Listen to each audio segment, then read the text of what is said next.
The events begin in the night city of Seoul. Siang Company had one of the tallest headquarters in the city.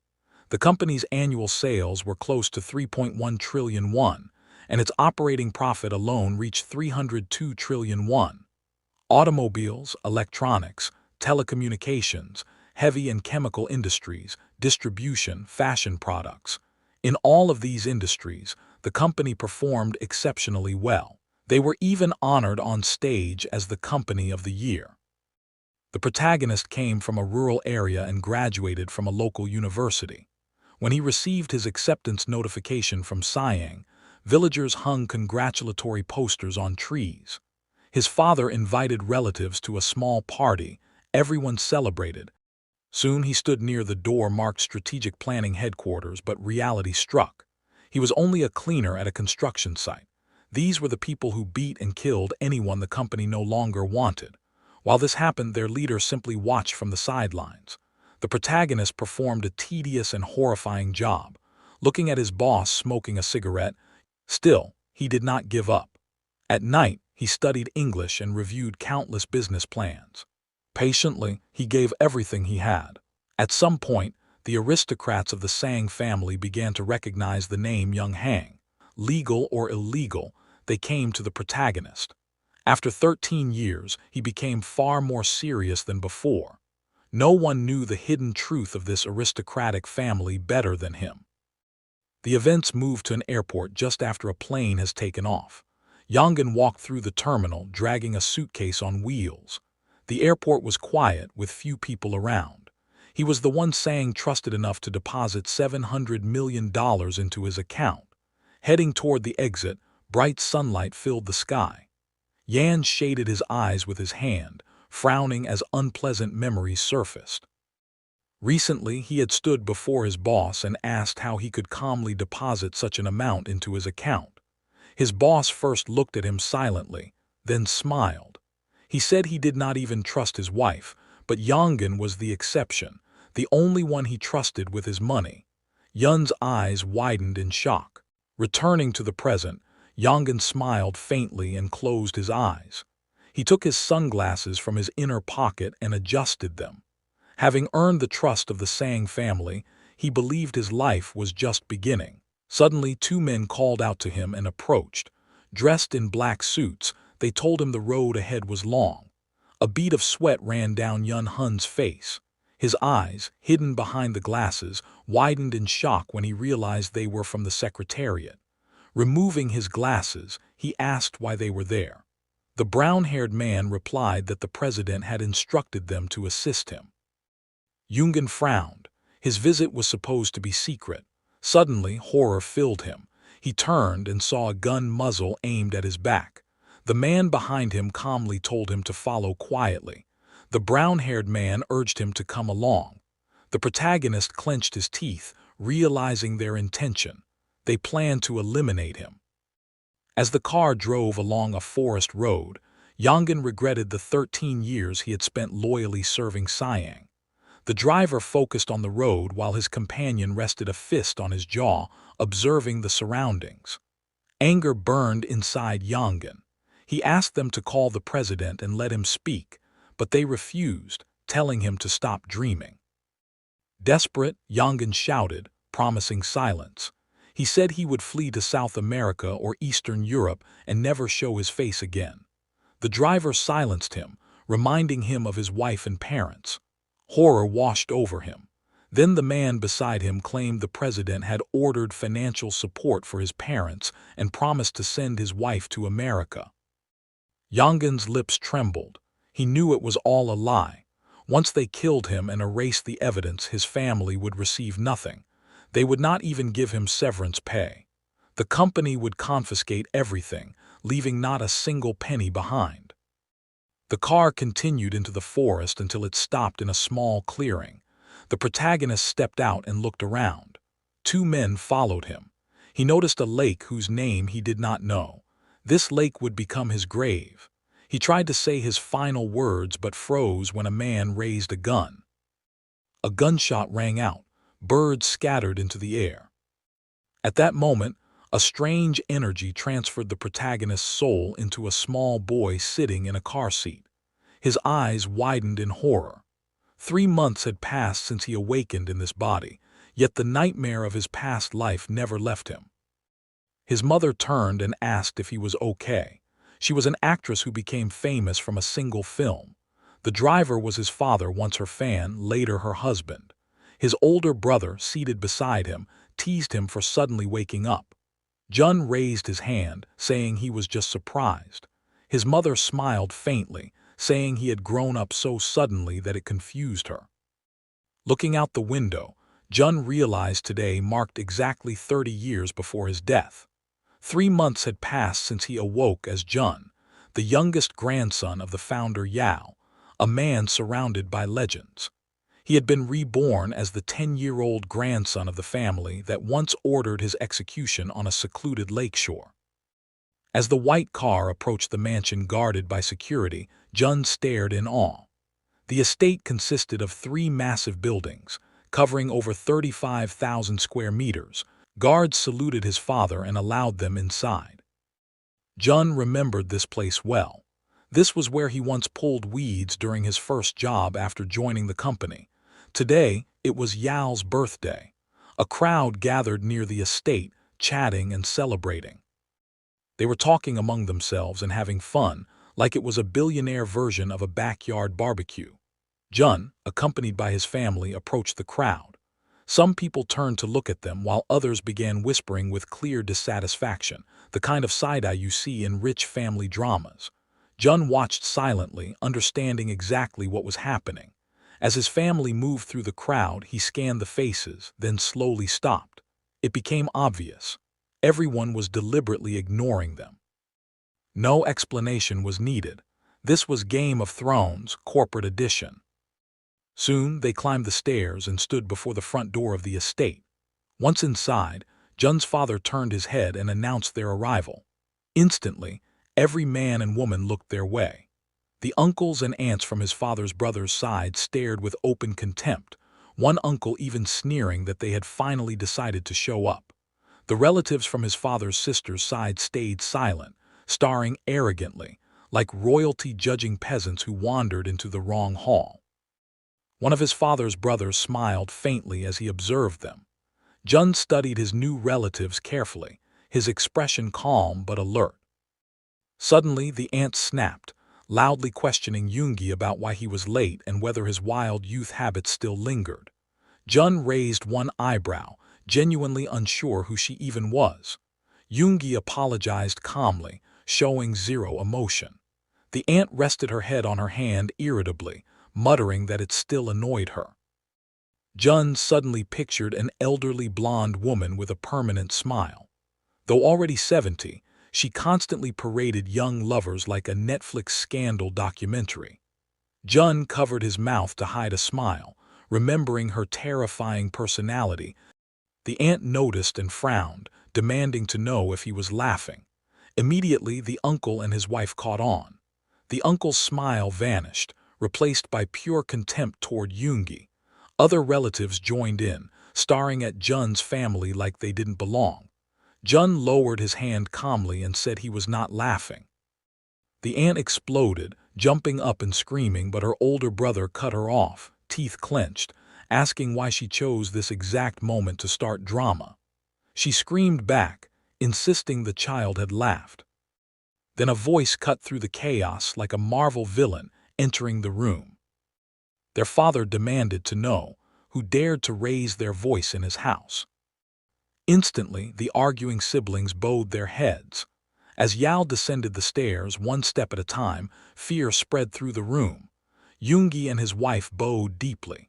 With every step, another family member lowered their gaze, like dominoes falling.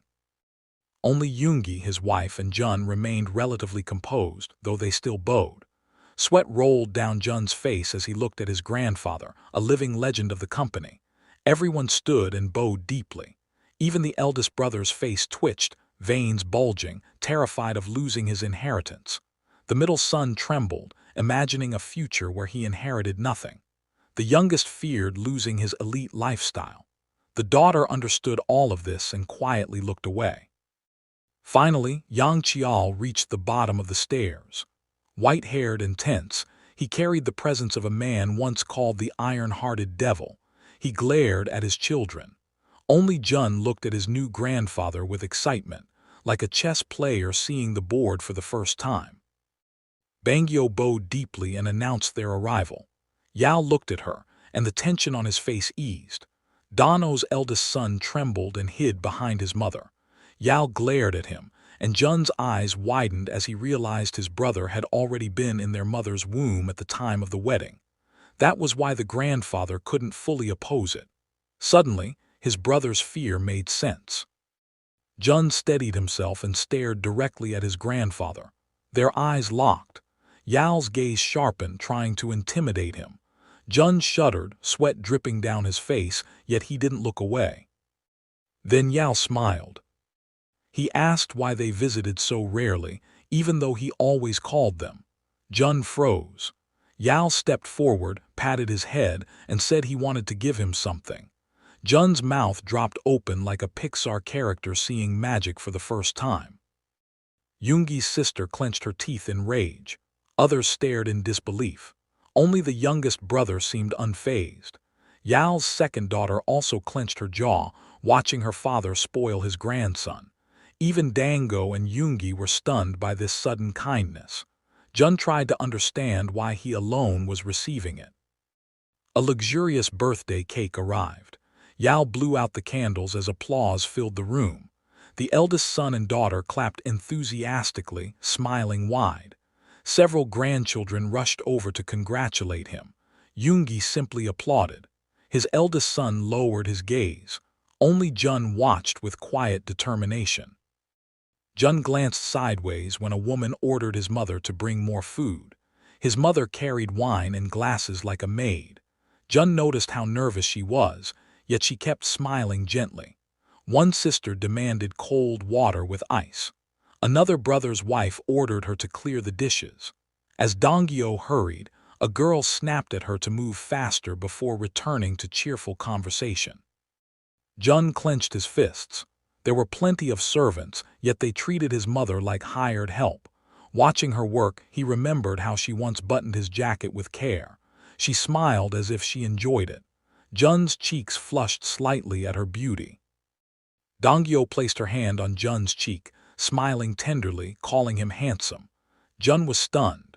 Living in a child's body still felt strange, but her warmth grounded him. When another girl scolded her for being slow, Jun's brows furrowed in anger. He endured it, silently promising himself that one day his mother would never be treated this way again. Turning away, Jun looked at his grandfather smiling and drinking wine, calm and distant. Yao held his glass like a king surveying his kingdom. Jun realized it was likely because of his grandfather's indifference that his parents were treated this way. Suddenly, Jun remembered his grandfather asking if he liked the horse he was given. He recalled the massive white toy horse in the nursery. Back then, he couldn't believe it had been prepared just because he wanted it. Studying his grandfather now, Jun wondered if guilt haunted him, if he was trying to atone for casting out his son. With a faint smile, Jun decided to see how long this kindness would last.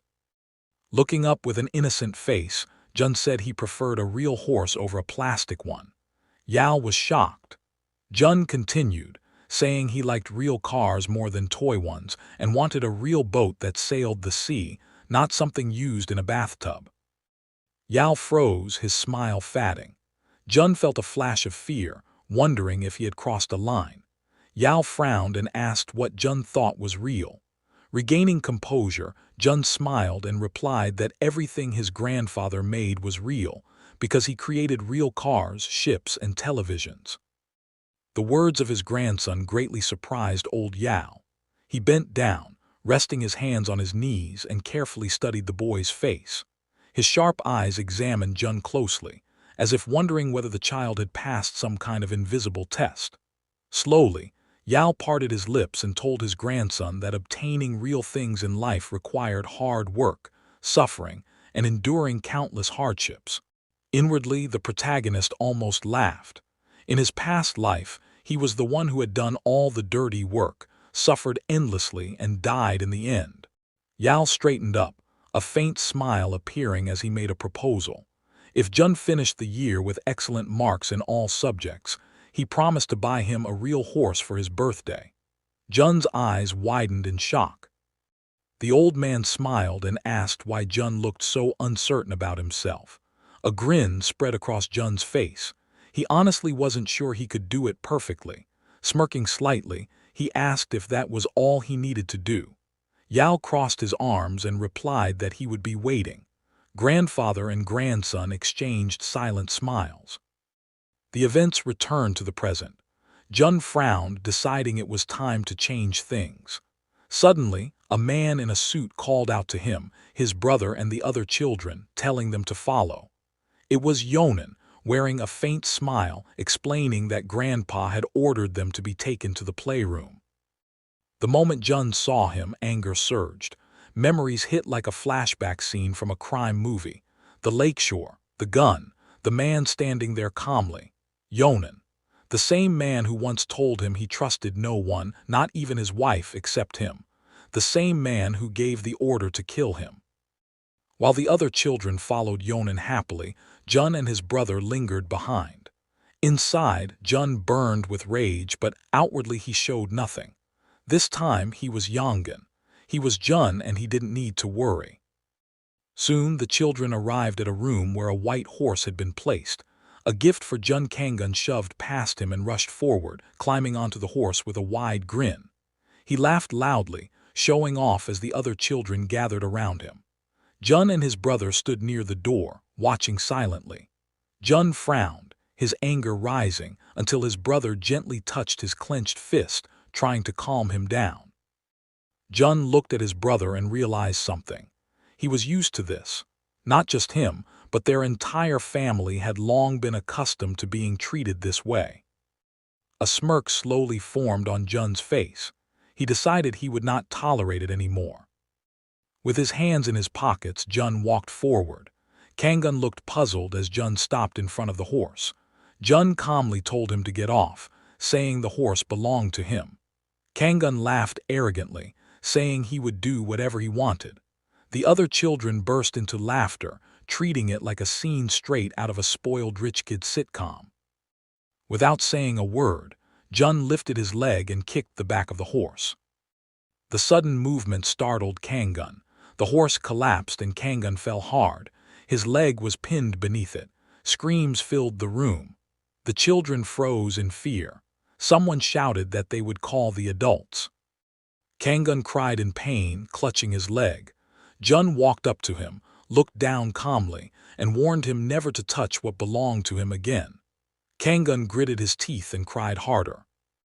A woman's scream echoed as Kangan's mother rushed in. Other women followed, confused by the chaos. A worker lifted the horse while Kangan's mother pulled his leg free and cradled him. Jun glanced at his own mother, who covered her mouth in shock. He winked at her with a faint smirk. Suddenly, a sharp slap landed across Jun's face. Kangan's furious mother screamed, asking if he was insane. She struck him again. Jun felt no anger, no emotion. She raised her hand for a third blow, but Jun's mother stepped in, shielding her son with her body and holding him tightly. Kangan's mother screamed for Jun to leave immediately. Jun's mother begged for forgiveness, trembling as she protected her child. Jun was stunned. His mother shielded his eyes, her body shaking. Kangan's mother raised her hand again, veins bulging on her forehead. A sharp voice cut through the room. Everyone turned toward the entrance. Yao stood there. The room fell silent. Kangan's mother hesitated, trying to explain, but Yao ordered her to stop. He told her to take her son to the hospital immediately. She picked Kangan up and left without another word. Yao waited until she was gone, then looked at his grandson.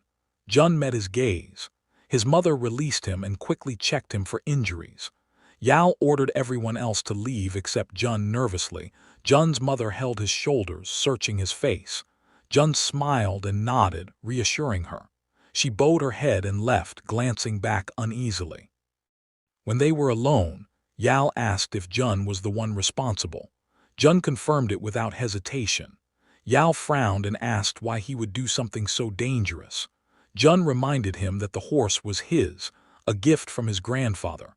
Yao's eyes widened.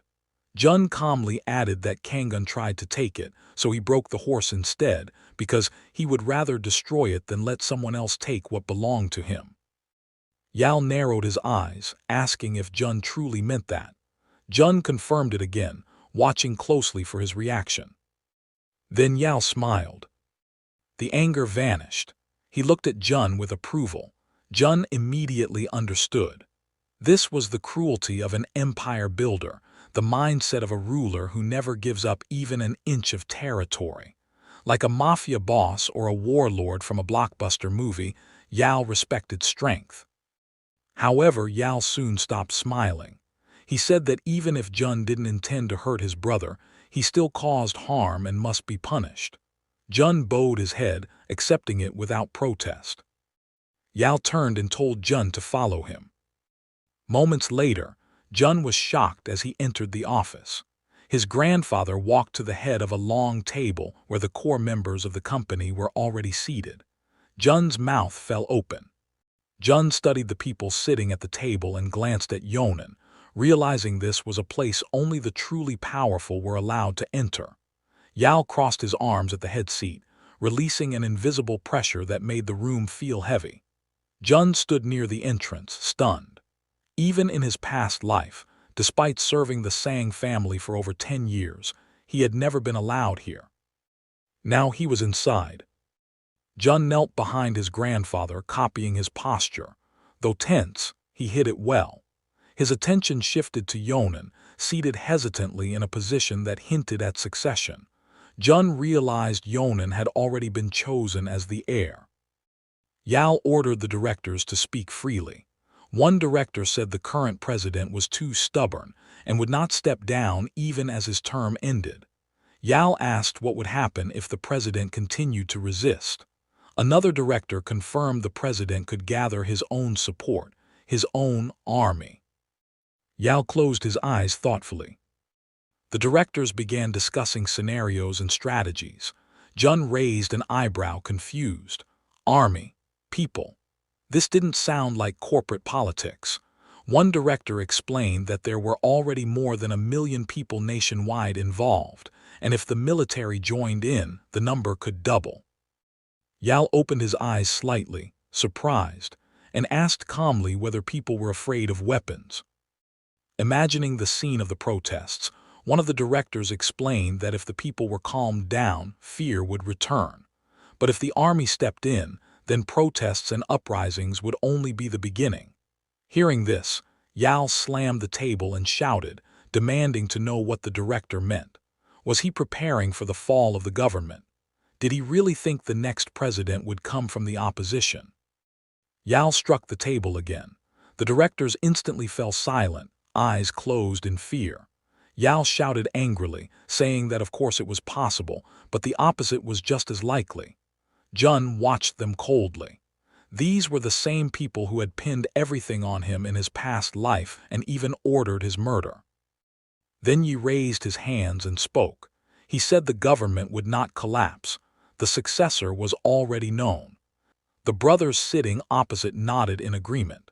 The remaining directors bowed silently. Jun, sitting on his knees, felt everything was strange. He knew that in just 3 days an announcement of the president's surrender would be made. The directors continued whispering among themselves, clustering together, arguing quietly about power and positioning. Jun watched sadly from the side. He realized no one was planning strategy. Remembering meetings from his past life, Jun expected sharp analysis, decisive planning, something worthy of power. Instead, he clenched his fist in disappointment. Finally, Yao closed his eyes and ordered everyone to leave and focus on gathering information. The directors stood, bowed, and left, still arguing until the very end about hierarchy. Jun remained kneeling as the room emptied. Yao called out to him and gave permission to stand. Jun staggered and nearly fell, supporting himself against a cabinet. He had been kneeling too long. Yao looked at him with surprise and praised him, saying that even adults could not endure sitting still for so long without showing discomfort. Jun grinned. In truth, he had simply been listening too closely to notice the pain. Yao then grew serious and asked why Jun had changed so drastically. Jun realized his grandfather had noticed the difference. Bowing his head slightly, Jun said he would not endure it anymore. Because his parents were passive, he had endured everything until now, but he was too angry to keep holding back. Yao stared at his grandson in silence. At moments like this, a few tears would have fit the scene perfectly. Instead, Jun suddenly felt arms wrap around him. Yao dropped to one knee and hugged him. Jun froze in shock. Feeling sympathy for his grandson, Yao smiled. Jun decided to push things further. With calm confidence, he told his grandfather they should be friends with all three. Yao grabbed Jun's shoulders, eyes wide, demanding to know what he was talking about. With an innocent expression, Jun explained that he meant what they discussed earlier about the next president. His words stunned Yao. Jun smiled slightly and said that since the president was the most powerful person in the country, and it was unclear who would win, it was smarter to be friends with all three candidates. Yao frowned, thinking carefully. Jun asked if it was possible. Yao's lips curled into a smile. He replied that the more friends one had, the better. Then he laughed loudly. Jun smiled to himself, deciding that was enough for today. Standing up, Yao asked if Jun wanted to go play. Then he added that he had work to do and told Jun to send Yonan to him. Watching his grandson leave, Yao frowned thoughtfully. He picked up the corded phone and ordered his secretary to treat all three candidates like VIPs, expressing hopes for a successful resolution. After hanging up, Yao smiled in disbelief. His 10-year-old grandson had just played political chess like a seasoned strategist. Yonan soon entered. Yao smiled and reminded him that, for now, he was speaking as a grandfather, not a chairman. Nervous, Yonan scratched the back of his head. When asked for a solution, Yonan said that if the military was deployed, things would quiet down, the current government would remain, and its successor would become the next president. Yao barely smiled and said he would trust him and stand behind him. Yonan froze in shock. Yao asked if he could trust him. Yonan looked away, unable to answer. Disappointed, Yao waved him off. As Yonan left, Yao leaned back, realizing that the younger one was better suited for this era. Jun peeked from around the corner and grinned. That evening, Yi's car drove down the highway. Donggyo asked her husband what his father had said. Yoongi replied that his father told him to focus on educating his sons. Looking into the rearview mirror, he called out to Jun. He told him he wasn't angry and that Jun had already been punished. Yoongi added that their grandfather would send both boys to a personal tutor. Sangun screamed in fear, but Yoongi reassured him that attendance was optional. He then asked Jun's opinion. Jun realized he no longer needed a teacher, but since it was his grandfather's order, he agreed. Yoongi nodded, saying he would prepare everything. Jun noticed his brother leaning closer, whispering that Jun had been amazing today and thanking him for making Kangun cry. Jun smiled, realizing his brother had been holding resentment too. The date shifted to June 29, 1987. On television, the president delivered a historic address as crowds gathered around small shop TVs. Jun sipped juice through a straw, watching calmly. He knew exactly what would happen next. When they reached home, Jun entered under security supervision. A worker told him his grandfather had come to see him. Shocked, Jun turned just as shouting echoed from inside. Donggyo stood firm, telling Yao she had never claimed a share in the company and never would. She understood his intention to raise Jun as a successor, but reminded him that Jun was only 10 and should choose his own future. Yao grew furious, accusing her of rejecting his final chance. Donggyo clenched her fists, apologized, then calmly said she and Yoongi wanted Jun to live freely. Jun stepped forward and called out to his grandfather. Yao spread his arms and smiled, lifting Jun with ease and asking if he had just returned from school. Jun glanced at his mother, surprised by her courage. When asked if he was angry, Yao smiled and said he had only raised his voice slightly. Jun stared at them blankly, realizing they thought he understood nothing. He asked them not to fight over him and said that when he grew up, he would become exactly what he wanted. Yao grimaced. Jun smiled faintly and added that this was why he would become the boss of a big company, just like his grandfather.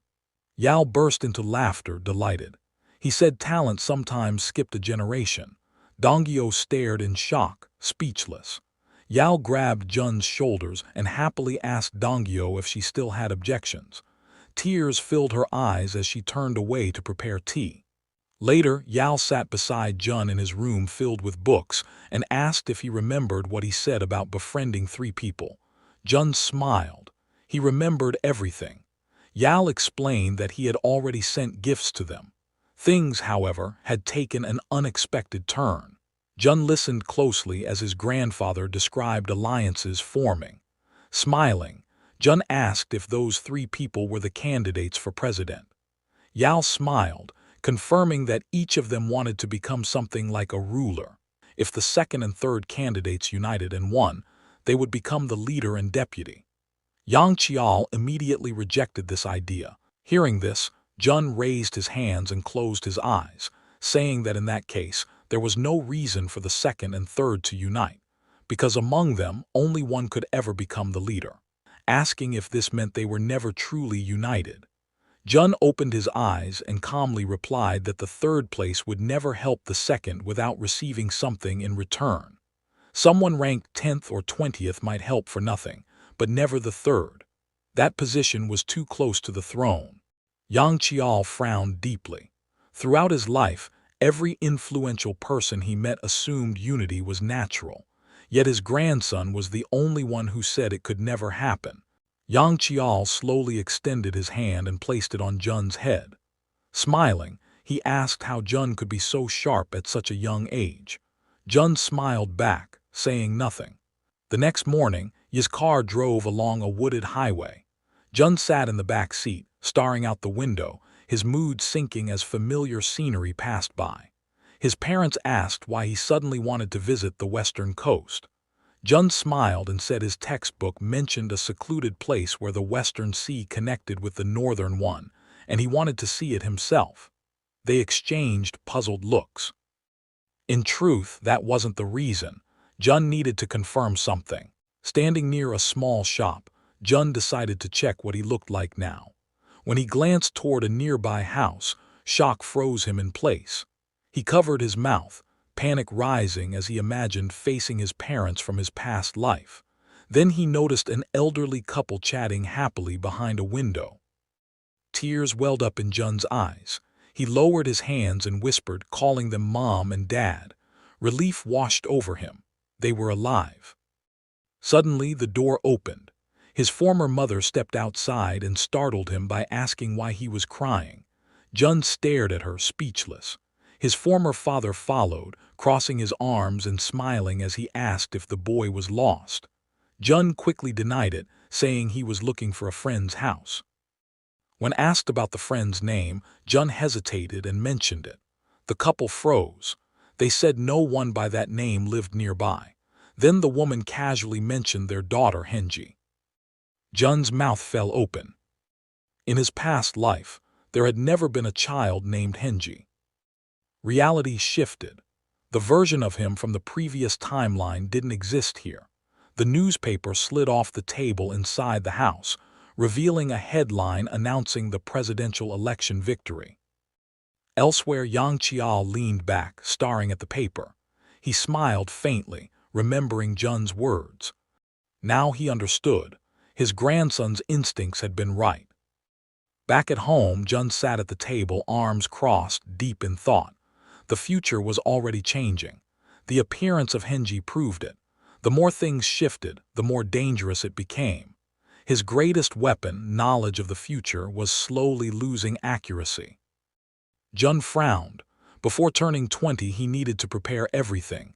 He needed land, influence, shares, power. He remembered the car accident that would kill him on his 20th birthday.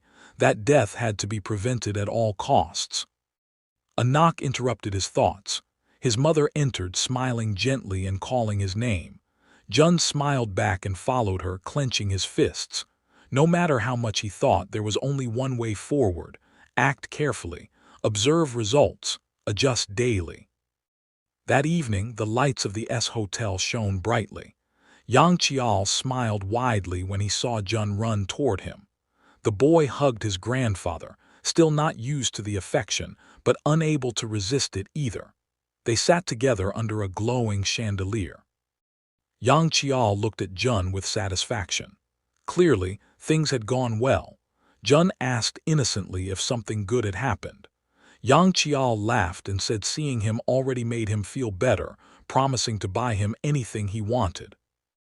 Jun raised an eyebrow and asked if this was because of his grades. Yang Qiao froze. Jun calmly announced that he had scored perfect marks in every subject, 100 points each, the only student in his class to do so. Yang Qiao burst out laughing, saying it was too late to buy a horse today. Jun smiled, pretending to be modest, saying he didn't even know how to ride one yet. When he asked why his grandfather was being so generous, Yang Qiao explained that thanks to Jun's advice, the company had grown stronger and secured another 5 years of stability. Jun asked for something more. Yang Qiao pondered, then suggested building another ranch. Jun's eyes lit up. This was exactly what he wanted. When asked where, Yang Qiao mentioned a place north of Seoul, already home to a ranch. Jun hesitated. That wasn't the location he wanted. With a thoughtful expression, Jun said that since they lived in Gangnam, it was too far. Yang Qiao laughed, calling him picky. Jun countered confidently, saying there was no ranch in the south and that it could be built. After all, Grandpa could create anything. Yang Qiao laughed loudly, clearly pleased. He explained that out of Sang's many branches, most were built by his own hands. Creation required obsession, patience, and hunger. Jun realized this wasn't just about a ranch. This was a business lesson. Yang Qiao placed a hand on Jun's shoulder and said he would help him take his first step. A map of Seoul and its surrounding regions was brought in. Yang Qiao handed Jun a marker and told him to choose wisely. Jun stared at the map, heart racing. Land values here would skyrocket in 10 or 20 years. This was the foundation for absorbing Sang Group in the future. Jun circled a location. Southern Nui. The assistants reported that it was a rural area with poor infrastructure, low population, and almost no development potential. Yang Qiao tapped the table, thinking. Then he ordered them to investigate land purchases above 50,000 won. Jin furrowed his eyebrows and smiled quietly, thinking about everything he had just accomplished. The man across from him stood up and walked away from the table, heading toward the exit. The grandfather folded his hands on the table and looked at the boy, saying calmly that the land Jun had chosen was nothing but a mud hole. If it were up to him, he would never have bought it, that it would take a very long time for the land to generate any income. Jun's eyes widened and explained that Jun was different. In 20 or 30 years, that land could become extremely valuable. Jun would live long enough to see those changes, which meant he could treat the land as savings and preserve it for the future. But inside, Jun was already shaking his head. He wouldn't need to wait 20 or 30 years. In just 2 years, this land would turn into a brand new city in Bundon. He imagined skyscrapers rising everywhere. Reaching for his sushi, Jun thought calmly that he had just secured 50,000 pyong right in the center of a future city. As he chewed, the conversation shifted. Someone asked whether the man truly intended to run for the Jongno district seat. He answered yes without hesitation. Soyeon smiled and commented that although he was a newcomer, he had strong middle-class support. The chairman frowned and replied that he already had a deputy in Jongno who could respond instantly. Soyeon arched her eyebrows, and said it was a pity her father had to spend money on someone like that. The man frowned and reminded her that he was the one who paved the way for the man's rise to the prosecutor general's office. Embarrassed, the man apologized. Soyeon slammed her hand down and shouted that he didn't deserve such treatment. The man smiled faintly and asked if she really thought that. He reminded her that he made her father chief prosecutor using money and influence, and turned him into a deputy prosecutor as well. All of it was done to turn them into loyal guard dogs for the Sang group. The man looked down, his face flushed red, fist clenched tightly. The man turned toward Choi's son-in-law and folded his arms across his chest. The man shouted, and Joel frowned, immediately telling him to get rid of the nonsense and useless thoughts filling his head. The man nodded, explaining that after just one phone call from the chairman, all his relatives working in prosecution and justice were quietly exiled to provincial posts. The chairman then turned to Soyeon, pointing out that she owned a department store and still dared to feel dissatisfied.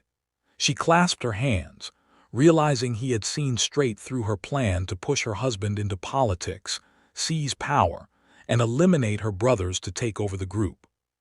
She lowered her head and apologized. The chairman calmly told them all to be content with what they had.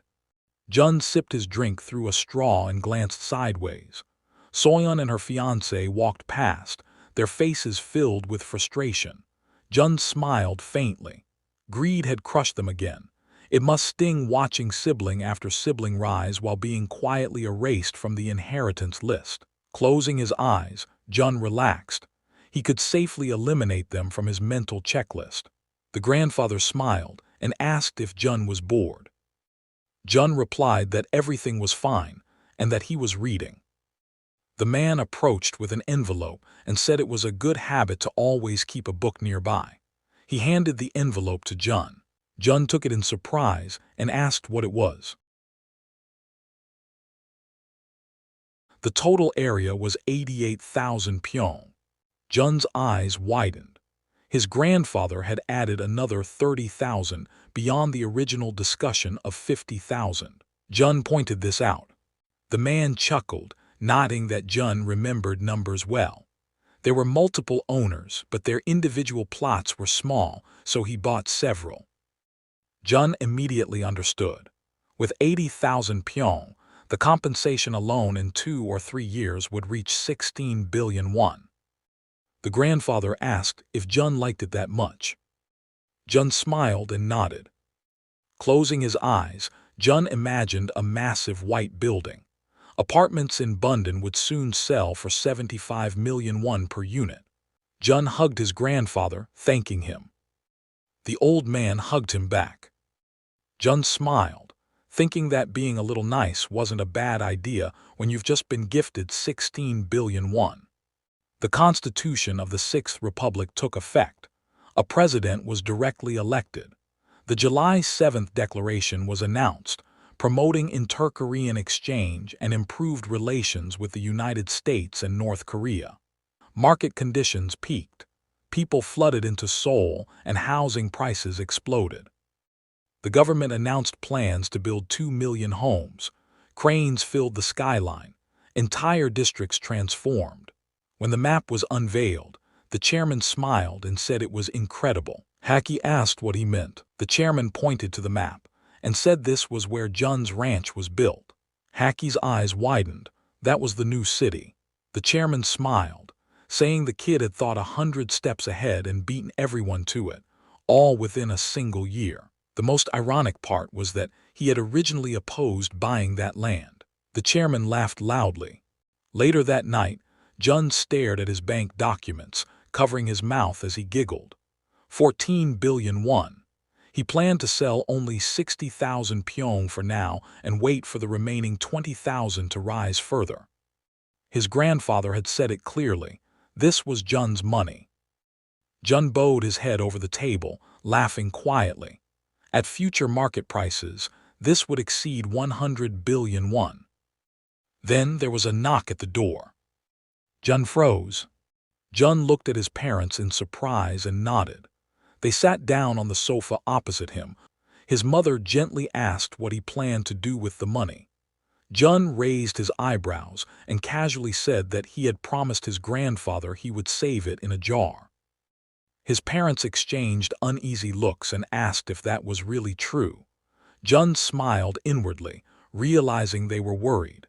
To them, he was still just a child who had suddenly received an insane amount of money. He needed to calm them down, even though his own plans were far more complicated. His mother asked if there was anything he wanted to buy. Jun shook his head and said his mother already bought him everything he needed. Jun then said something unexpected. What mattered more was what they wanted to do with the money. Both parents froze. Jun raised his eyebrows, confused by their reaction. His father slowly stood up and walked away. Jun watched him anxiously, his mouth slightly open. His mother closed her eyes and gently held Jun's hands, smiling as she explained that his father was just overwhelmed. They could talk about it later. Jun nodded, but as she left, he frowned, wondering if he had said something wrong. Outside, his parents spoke quietly. His mother brushed it off, saying those were just words from an immature child and that he meant well. His father adjusted his glasses and admitted he wasn't angry, just ashamed. When Jun spoke, his heart had started racing. To him, that money represented a chance. His mother widened her eyes. His father clenched his fist, confessing that as a parent, he felt pathetic drooling over his child's money. She smiled and took his arm, saying it was natural. With that much money, their family could even live abroad together. That was the future she imagined. Jun stood by the door, listening quietly, smiling to himself. They truly loved him. Later, Jun approached his father on the sofa and apologized. His father smiled and said he wasn't angry, only surprised. Then he asked what Jun wanted to do now. Jun opened his eyes wide and said he would do whatever he wanted. His father blinked in surprise and asked what that was. Jun looked up at him calmly and said he wanted to become the president of a company even bigger than his grandfather. His father burst out laughing. Jun didn't understand what was so funny. Saying Group was the #1 company in Korea. His father smiled kindly and said Jun dreamed big. Jun replied that this was why he needed his dad's help.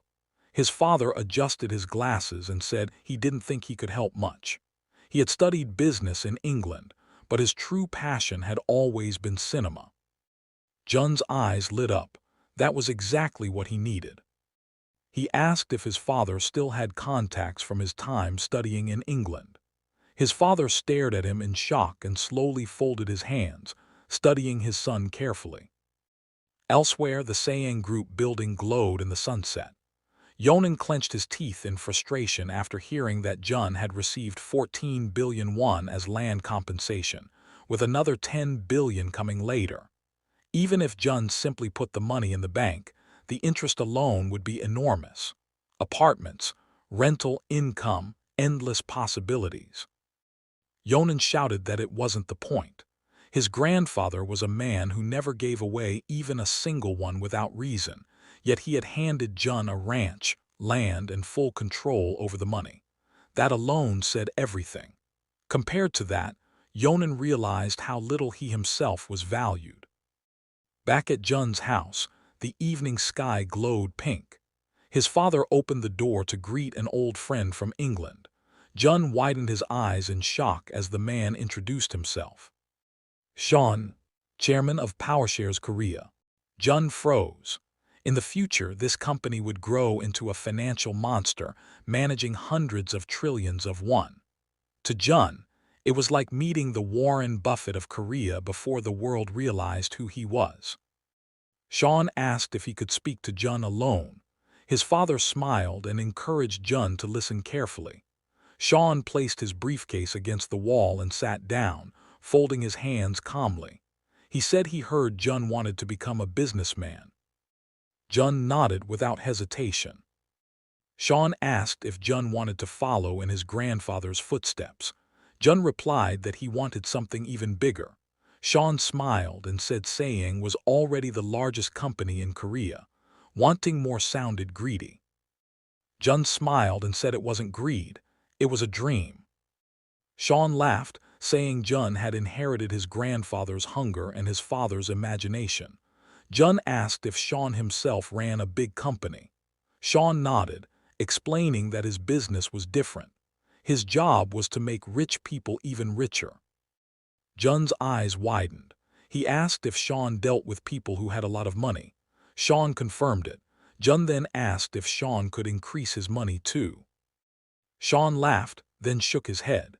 He explained that all his clients were already wealthy adults. Jun asked if his father hadn't told him about his money.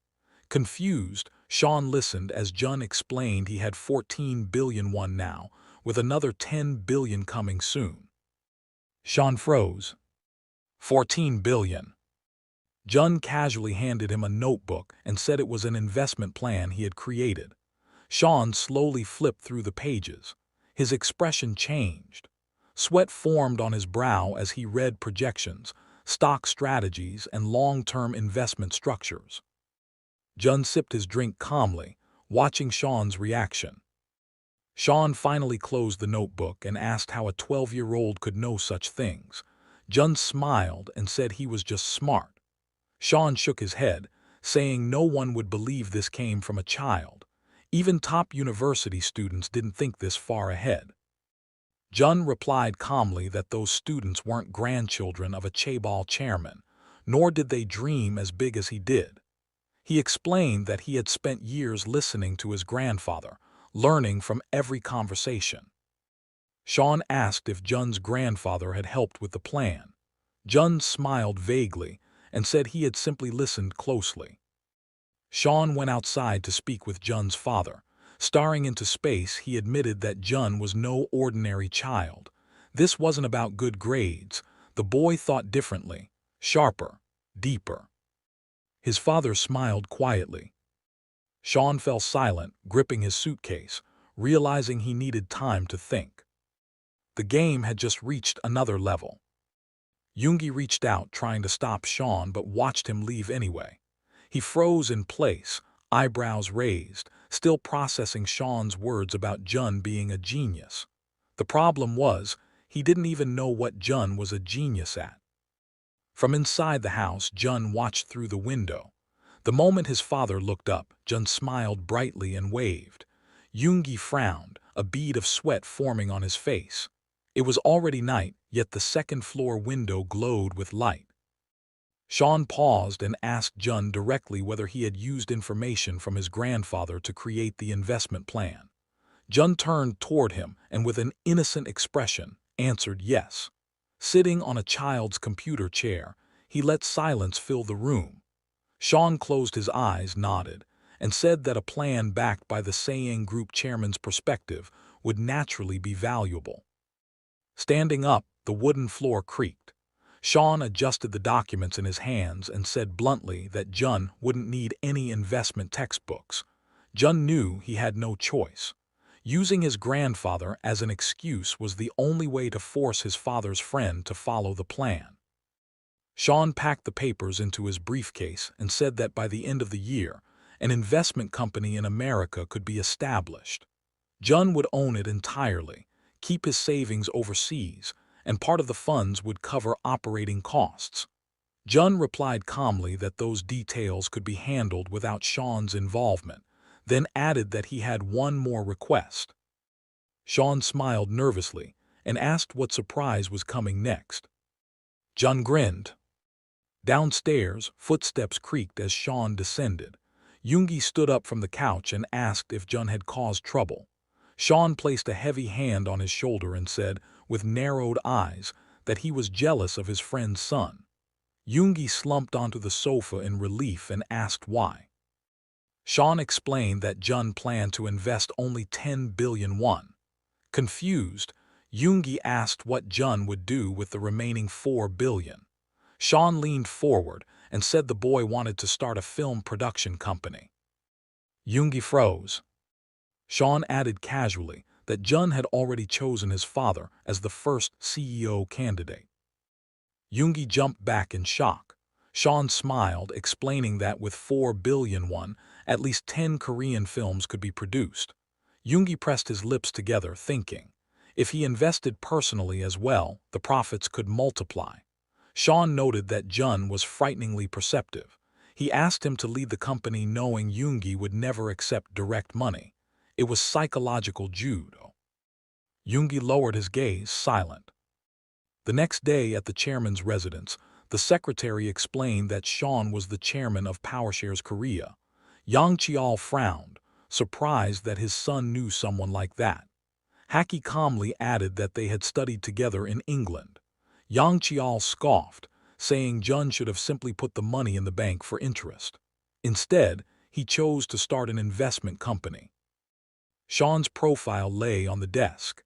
Yang Chial dismissed him as a fly attracted to his grandson's money, but once alone, he leaned back and smiled. Jun was exactly like him, dissatisfied with percentages, always hungry for more. On November 3, 1989, Jun arrived in Manhattan. Skyscrapers reflected sunlight like a movie opening shot. Sean called the building slightly shabby. Jun thought it looked like a palace. Inside, a sign read Fantasy Investment Inc.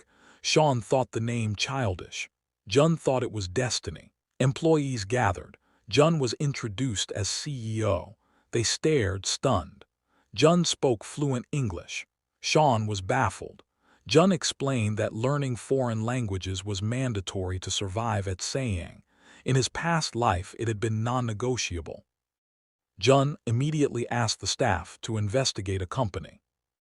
Martin Bell. Sean's eyes widened. Employees whispered, confused, thinking he meant a computer brand. Jun explained calmly.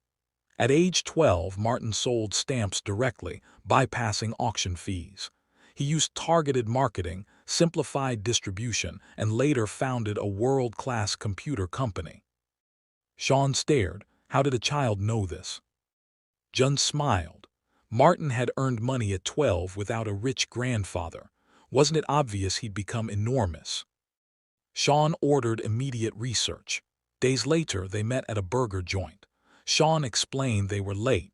Martin Computer already had $30 million in funding. Timing mattered.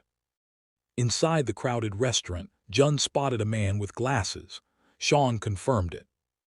Martin Bell. 27 years old. One of the richest men alive. They sat down. Martin said he had 15 minutes. Sean introduced fantasy investment. Martin said he didn't need funding. Jun watched quietly. Then he spoke. He said Martin's past was Jun's present. Martin squinted. Jun explained that Martin had $2,000 at age 12. Jun already had $15 million. Martin froze. Jun declared he wanted to become a major shareholder once the company went public next year. Martin's expression changed instantly. Jun added he would buy all available shares and join the board, transferring voting rights back to Martin until resale, with a buyback option at market price. The table went silent. Martin studied the boy. Finally, he laughed. He asked the child's name. Jun smiled. Howard.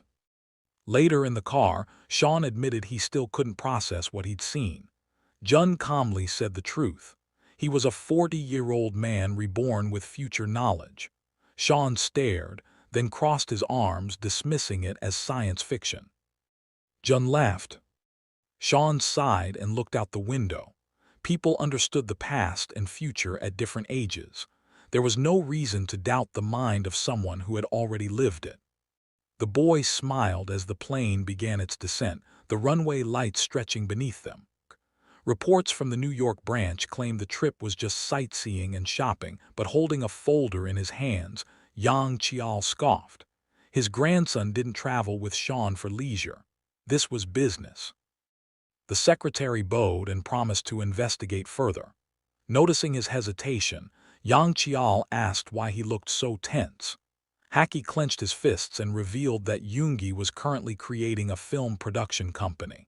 The chairman froze in surprise. According to the report, the plan was nearly complete. Filming would begin next year, and Yoongi was attempting to manage 2 projects at once. The folder slipped from Yang Chial's hand. Grinding his teeth, He demanded to know whether Yoongi was using his son's money.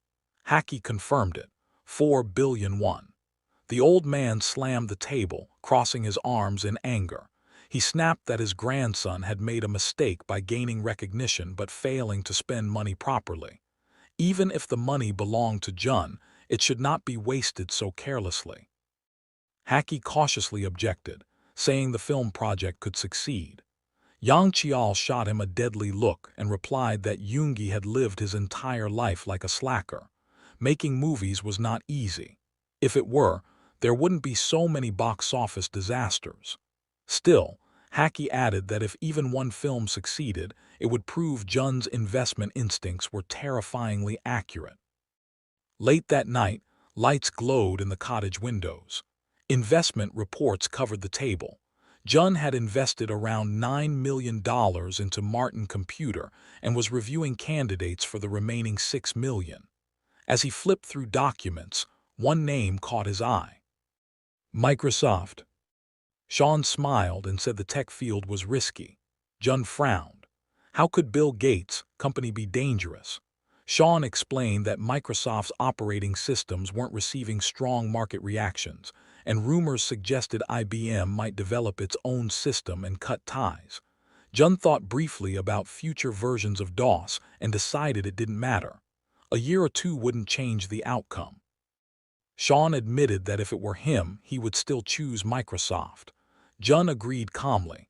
Sometimes, betting on the future meant trusting inevitability. Jun then asked Sean to sell the remaining land. Sean was confused. Why sell before prices peaked? Jun explained that fantasy investment needed additional capital. If $15 million went into major companies, they needed liquidity to keep playing the game. Sean finally understood and slapped his knee. Half the proceeds would be reinvested, the rest held in reserve. After Sean left, Jun leaned back, legs crossed, staring at the ceiling. His knowledge of the future was incomplete. He wasn't a Wall Street trader. He had never stood on the exchange floor. His memory came from scattered articles and headlines. But he had one unbeatable weapon: movies. In his mind, the massive Hollywood sign appeared. He remembered blockbusters, box office kings, and studios that printed money like the MCU in its prime. Film alone could carry his empire for decades. A few days later, Sean returned with a thick folder labeled Hollywood Film Production Investments. Jun smiled. When asked if this was to prove something to his father, Jun answered without hesitation. Yes. As Jun scanned the list, one title annoyed him. Phantom Romance had already been released, but another caught his attention. A small family film still in production. The lead actor was a child. Sean dismissed it immediately, saying the budget had ballooned and production was shaky. The film had been transferred between studios and was stalled. Jun's eyes widened. He ordered them to invest, immediately, as much as possible. Sean snapped back, furious. Film investment wasn't like stocks. If stocks crashed, losses were controlled. A failed movie burned money with no exit. This wasn't investing. It was gambling. He flatly refused. Jun didn't look away. He said quietly that this would be the only time. In the future, he would stay silent on investments. Then he reminded Sean of something simple. Fantasy investment could afford to lose everything. After all, the richest man in Korea was his grandfather. Sean's veins bulged, then he exhaled slowly. Fine. Jun added one condition: secure exclusive Korean distribution rights. Sean agreed. That was easy. They were the only investors. Sean left in a foul mood. Jun's mother watched him go, worried, but Jun smiled and said there was nothing to fear. Sean's anger would vanish the moment he saw the box office numbers. In Jun's hands was a single document. Home Alone. Time fast-forwarded. Microsoft released DOS 3, exploded into the PC market, and its stock surged. Martin Computer shares skyrocketed. Sean went from furious to euphoric. The $8 million invested in Home Alone was already paying off beyond expectations. Then the film premiered. Kevin screamed, traps snapped, the world laughed. Home Alone earned over 30 billion won in the US alone. Global release would push it even higher. Sean joked that Jun might become the richest underclassman on the planet. Jun smiled calmly. He was already preparing for high school. Yoongi stormed in, complaining about his schedule. Sean asked whether Yoongi's film could even find theater space. Yoongi admitted the truth. Every theater was waiting for Home Alone. Any competing film would be forgotten overnight. Sean grinned. He handed Yoongi a document. Full Korean distribution rights. Jun explained the plan. Only theaters that screened his father's film during the holidays would receive Home Alone. New Year's Eve was the perfect choke point. Yoongi stared at the paper, stunned, then rushed out to execute the deal. Sean laughed. His friend hadn't even asked where the documents came from. Jun then asked Sean to prepare a list of all films releasing that year. He planned to invest the $200 million fantasy investment had earned. Sean broke into a sweat. The return rate for employees was already 22%. Jun calculated quickly. 6 cycles a year meant 600% returns at minimum. Sean promised to prepare everything. Jun collapsed onto the bed, exhausted but satisfied.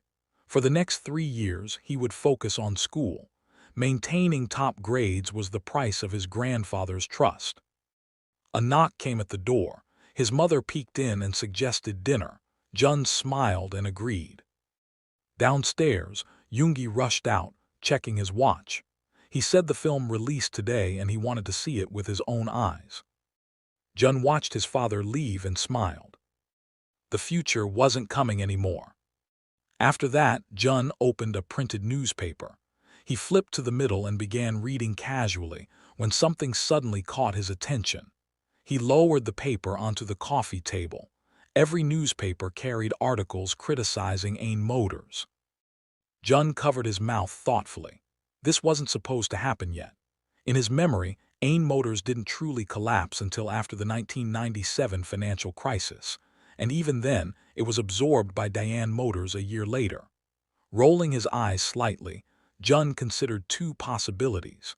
Either the future had already changed because of him, or this was a one-time public criticism, part of the government's attempt to rein in large corporations. Turning his head, he called out to his mother in the kitchen. Without standing up, she answered. Jun asked when they would visit his grandfather. She replied that they would go tomorrow. Jun asked if he could go alone earlier.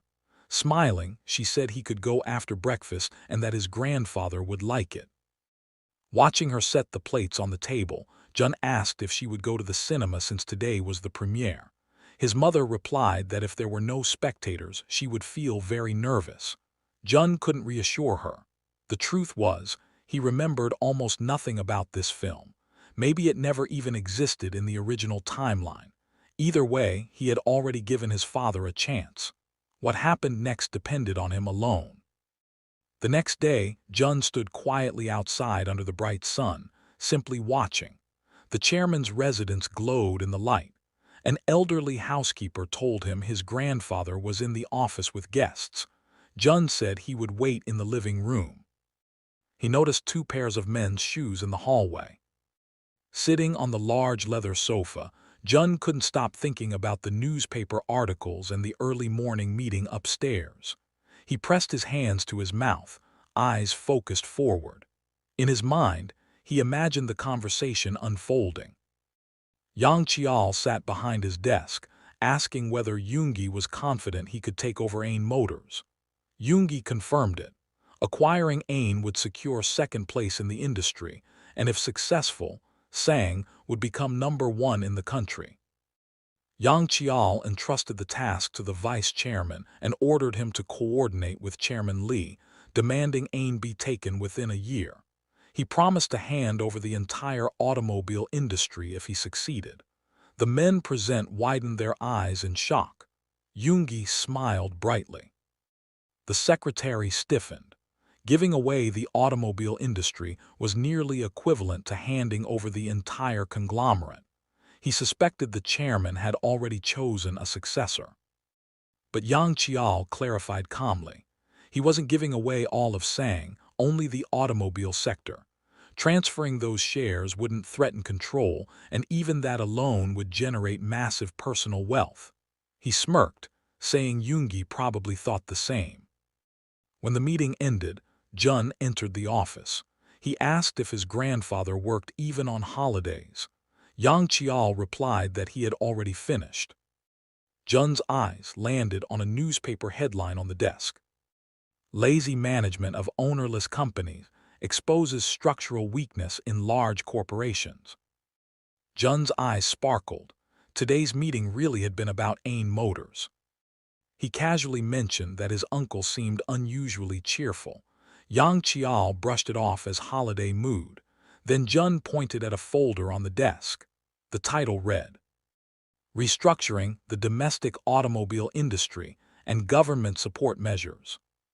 Jun froze. Suddenly, everything clicked. He asked why there was such noise about Ain Motors in the media today. Yang Qiao smiled and asked what was strange about it. Jun replied that whenever Sang appeared in newspapers, his grandfather usually became furious and demanded to know who leaked it. Yang Qiao laughed softly and explained that newspapers don't sell truth. They sell justifications. Traffic jams justify road construction. Urban complaints justify redevelopment. Jun listened, stunned. Then he asked the key question, who benefited from the articles about Ain Motors? Yang Qiao answered calmly, a competitor who wanted to weaken Ain. Jun's eyes widened. Did that mean Diane Motors or Sang itself? Yang Qiao smiled and gently stroked Jun's head. Jun's heart pounded. In his original timeline, Diane Motors absorbed Ain, not Sang. That meant his grandfather had failed back then. Now history was already shifting. At lunch, the entire family gathered. Plates filled the table. Relatives watched quietly as Yang Qiao suddenly asked his second daughter, not Jun's mother, to bring soup. The room froze. His mother watched in shock. The hierarchy had changed. Jun smiled faintly. His grandfather had acknowledged his parents in front of everyone. Later, Jun sneaked back into the office.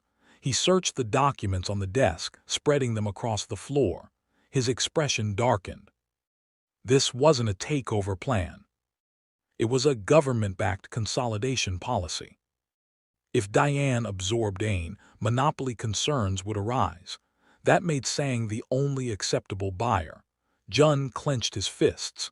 His grandfather was planning to manipulate policy itself. Footsteps echoed. Yang Qiao stood behind him. Jun froze.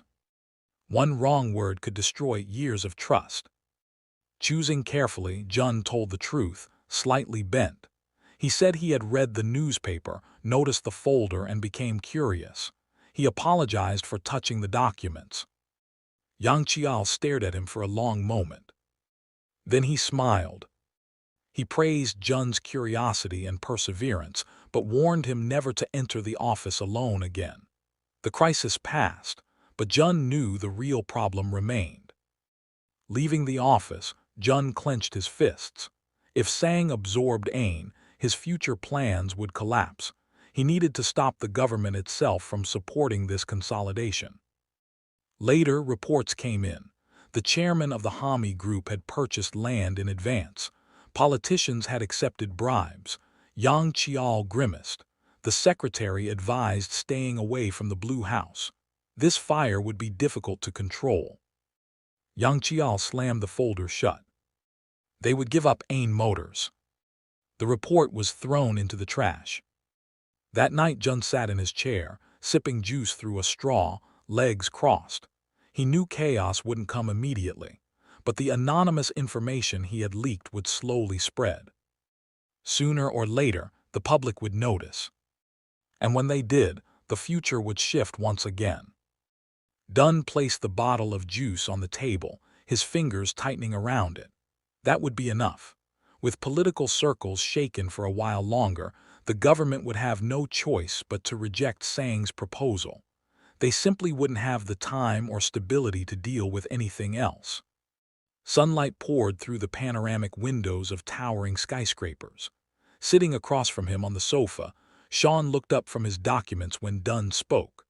The boy suggested that Sean leave power shares and fully join fantasy investment. After all, Sean already owned 2% of the company, and the money he earned here would allow his salary to grow far beyond what he had now. Without lifting his eyes from the paperwork, Sean replied that he had no intention of going anywhere. Dunn widened his eyes in surprise and asked why. Sean calmly answered that his boss owned 98% of the shares and made investment decisions that were consistently successful. There was barely any work left for anyone else. Looking up, he asked if that wasn't true. A bead of sweat rolled down Dunn's temple. It shouldn't be like this. He needed a different approach. Clutching his knees, Dunn proposed creating a Korean branch to transfer part of the funds and manage them domestically. He casually mentioned that his grandfather also had a secret fund. Sean's pen froze. Dunn realized that during recent inquiries into who managed his money, his grandfather had concluded that Sean was capable enough to handle that fund. Sean frowned in displeasure. This wasn't information a child should know. Dunn explained calmly that he would only withdraw the money he personally invested in Martin Computer. Sean could manage his grandfather's fund and the remaining assets. Sean frowned deeply and asked if Dunn was really planning to pull money out of Martin Computer. Dunn nodded. He planned to do it early next year. Sean jumped to his feet, anger flashing across his face. Martin was a golden goose, smashing income ceilings every single day. The stock had never fallen since going public. Selling it made no sense.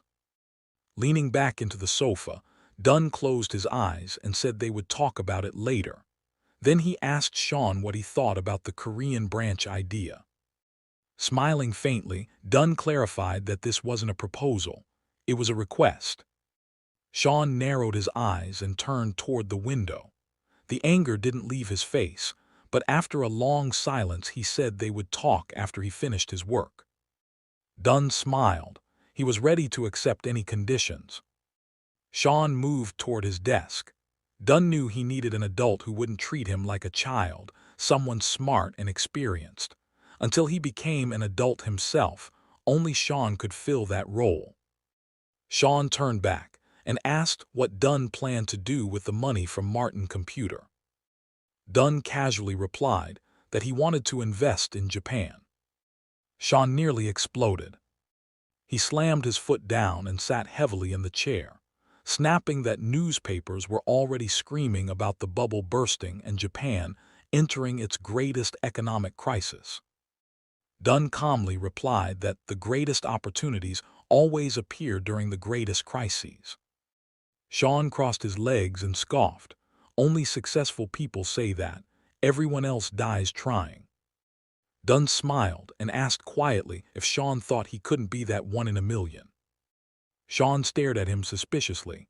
Dunn's smile felt unsettling. Elsewhere, morning sunlight rose over another skyscraper. Yoongi sat at his desk asking his children how their meeting with their grandfather had gone. Yonan crossed his arms and replied that their grandfather advised them to go to Europe and stay there until they were 30. Yoongi frowned and asked if Yonan had lost his temper. Yonan replied that he smiled, said he would try harder and left. Yoongi leaned back and praised his restraint, but he warned them that now their grandfather would watch their every move. Any rumors could affect not just them, but everyone around them. The siblings exchanged irritated looks. Then Yoongi announced that once his daughter graduated next year, he would arrange her marriage immediately. She protested sharply, saying no one got married right after university anymore. Yoongi silenced her. All they had done in life was be born with their grandfather's blood. If that favor disappeared, none of them would enjoy life anymore. Yonan looked away, irritated. Yoongi explained that their grandfather's favor had shifted. It was now focused on the youngest child. The room fell silent. Information had reached Yoongi that his father had personally watched the film Dun's family produced. Everyone was stunned. Yoongi told them to behave, visit their grandfather often, and not cause trouble. When the Sang group eventually fell into his hands, they would be free to live as they wished. After they left, Yoongi removed his glasses and pinched the bridge of his nose. Ain Motors should have been his. Since then, too many problems had been resolved directly by the chairman without his involvement. Rumors spread through the conglomerate. Branch presidents argued, authority shifted. Yoongi clenched his fist. The child who was never considered a threat was now turning everything upside down. Meanwhile, Fantasy Investment officially established its Korean branch. Sean became the representative in both the U.S. and Korea. Their relationship subtly changed. Sean stopped openly objecting and began listening more carefully. Sean questioned whether selling all Martin Computer shares at once was wise. Dunn replied calmly that they had already made 100-fold profit. There was no reason to be greedy. Sean sighed, arguing was pointless. Documents spilled across the table. Sean admitted he was struggling to find the next investment target. Dunn scanned the pages until one word caught his eye. Power banks. He smiled. Its founder was a third-generation Japanese-Korean. It didn't even plan to go public. Dunn smiled wider. That meant opportunity. His grandfather's words echoed in his mind. Everything has a price. Sean asked how much Dunn wanted to offer. Dunn answered casually, start at 10 times, go up to 50. Sean nearly dropped the documents. Dunn reminded him that Martin had already grown 100 times. Power banks could do the same. Sean warned him it was a gamble. Dunn replied calmly that you can't play poker alone. Eventually, Sean agreed to push the deal. Days later, Sean returned with news. He had secured the shares at 35 times the price. Now all they could do was trust Dunn's luck. Dunn smiled and said everything would be fine. He pierced the lid of his yogurt with a straw and told Sean to sell Martin shares, buy power banks, and keep the rest for himself. Next year, Dunn would enter high school and focus entirely on academics. Sean laughed, saying it was the first time he'd heard a student talk about studying so awkwardly. Dunn smiled and said he wanted to study law. Sean froze. Dunn explained calmly. His grandfather was the best entrepreneur in Korea. His uncle studied economics abroad. There was nothing new for him there. Law was different. He wanted to prove something. That even a third-generation chaebol could earn admission through pure academic ability. That evening, Dunn sat with his grandfather, drinking tea. When Dunn said he planned to attend a regular Korean school, his grandfather frowned and immediately proposed sending him to Switzerland. Dunn smiled and said he planned to attend the University of Seoul, specifically the law faculty. Yang Chial was displeased. Dunn explained gently that law school demanded the highest scores, no shortcuts, no dirty tricks. Society would be forced to recognize true ability. Memories flashing through his mind of other businessmen boasting about their grandchildren. This was different. Looking at Dunn, Yang Chial smiled and said that no one in his life had ever made him happier than his youngest grandson. When Dunn enrolled in law school, he could ask for any gift he wanted. Dunn smiled softly. This time the gift wouldn't be a car. It would be power. Jun pictured Yao standing in front of the company building. In July 1994, Power Bank shares officially went public at 18,900 yen per share, the highest price at listing. The chairman appeared in a black suit on opening day, and the company's market capitalization instantly exploded past 200 billion yen. Jun watched green numbers pile up. His investment of $230 million turned into $850 million, netting him $620 million in just 1 year. Before the bubble burst, Jun sold every single share. For the next 3 years of high school, he disappeared from the market completely and focused on studying. Occasionally, he invested in Hollywood films purely as a hobby, projects like Love on the Titanic directed by James Cameron, treating movies the way billionaires treat golf. Sangin graduated from high school without incident and left for America to study, lacking the credits to enter a top domestic university. At the airport, departure boards flashed overhead as his brother waved goodbye. Jun watched calmly. From the very beginning, no expectations had ever been placed on Sangin, which ironically gave him freedom to pursue what he truly wanted. As the plane climbed through the blue sky, Jun stared out the window. Now all eyes were on him, the only third-generation heir still standing in the spotlight of the Sang group. He wondered what would happen once he entered Seoul University. Some people watched his grades with admiration, others with fear. Only his parents and grandfather watched him with hope. The day before entrance exam results were announced, Yal sat in his office on the phone, smiling. His youngest grandson ranked 39th nationwide. Among humanities students alone, Jun ranked 10th out of 400, scoring 367 out of 400. Only 6 points separated him from first place. The gap was so small it felt like bad RNG rather than lack of ability. When Yal received the results, he proudly told everyone that Jun would study law at Seoul University, even though those scores were strong enough for Harvard or Oxford. Scholarships, he said, should go to students who need them. Their family could pay full tuition easily, but Jun was simply too talented to refuse recognition. The mansion glowed under the setting sun as Yal handed the PR manager the results and ordered him to leak the information. Reporters swarmed Jun calm and composed. He said he had studied with private tutors for a year and that the cost of his education could cover journalists' salaries for 10 years. His father lowered his head in silence. His mother looked uneasy. Jun crossed his arms and asked the reporters a simple question. Did they really believe the grandson of the richest man in the country sat alone grinding textbooks? When they mentioned the student who placed first, a boy from Jeju Island, Jun suggested they go interview him instead. Articles about Jun, he said, should please his grandfather, nothing more. By the end of 1996, champagne flowed at the Sang Hotel. Relatives congratulated Jun, calling him a future prosecutor general. Jun calmly corrected them. Prosecutors are appointed by presidents. He planned to become a corporate mergers and acquisitions lawyer. Yanam, watching closely, realized Jun wasn't trying to compete with him anymore.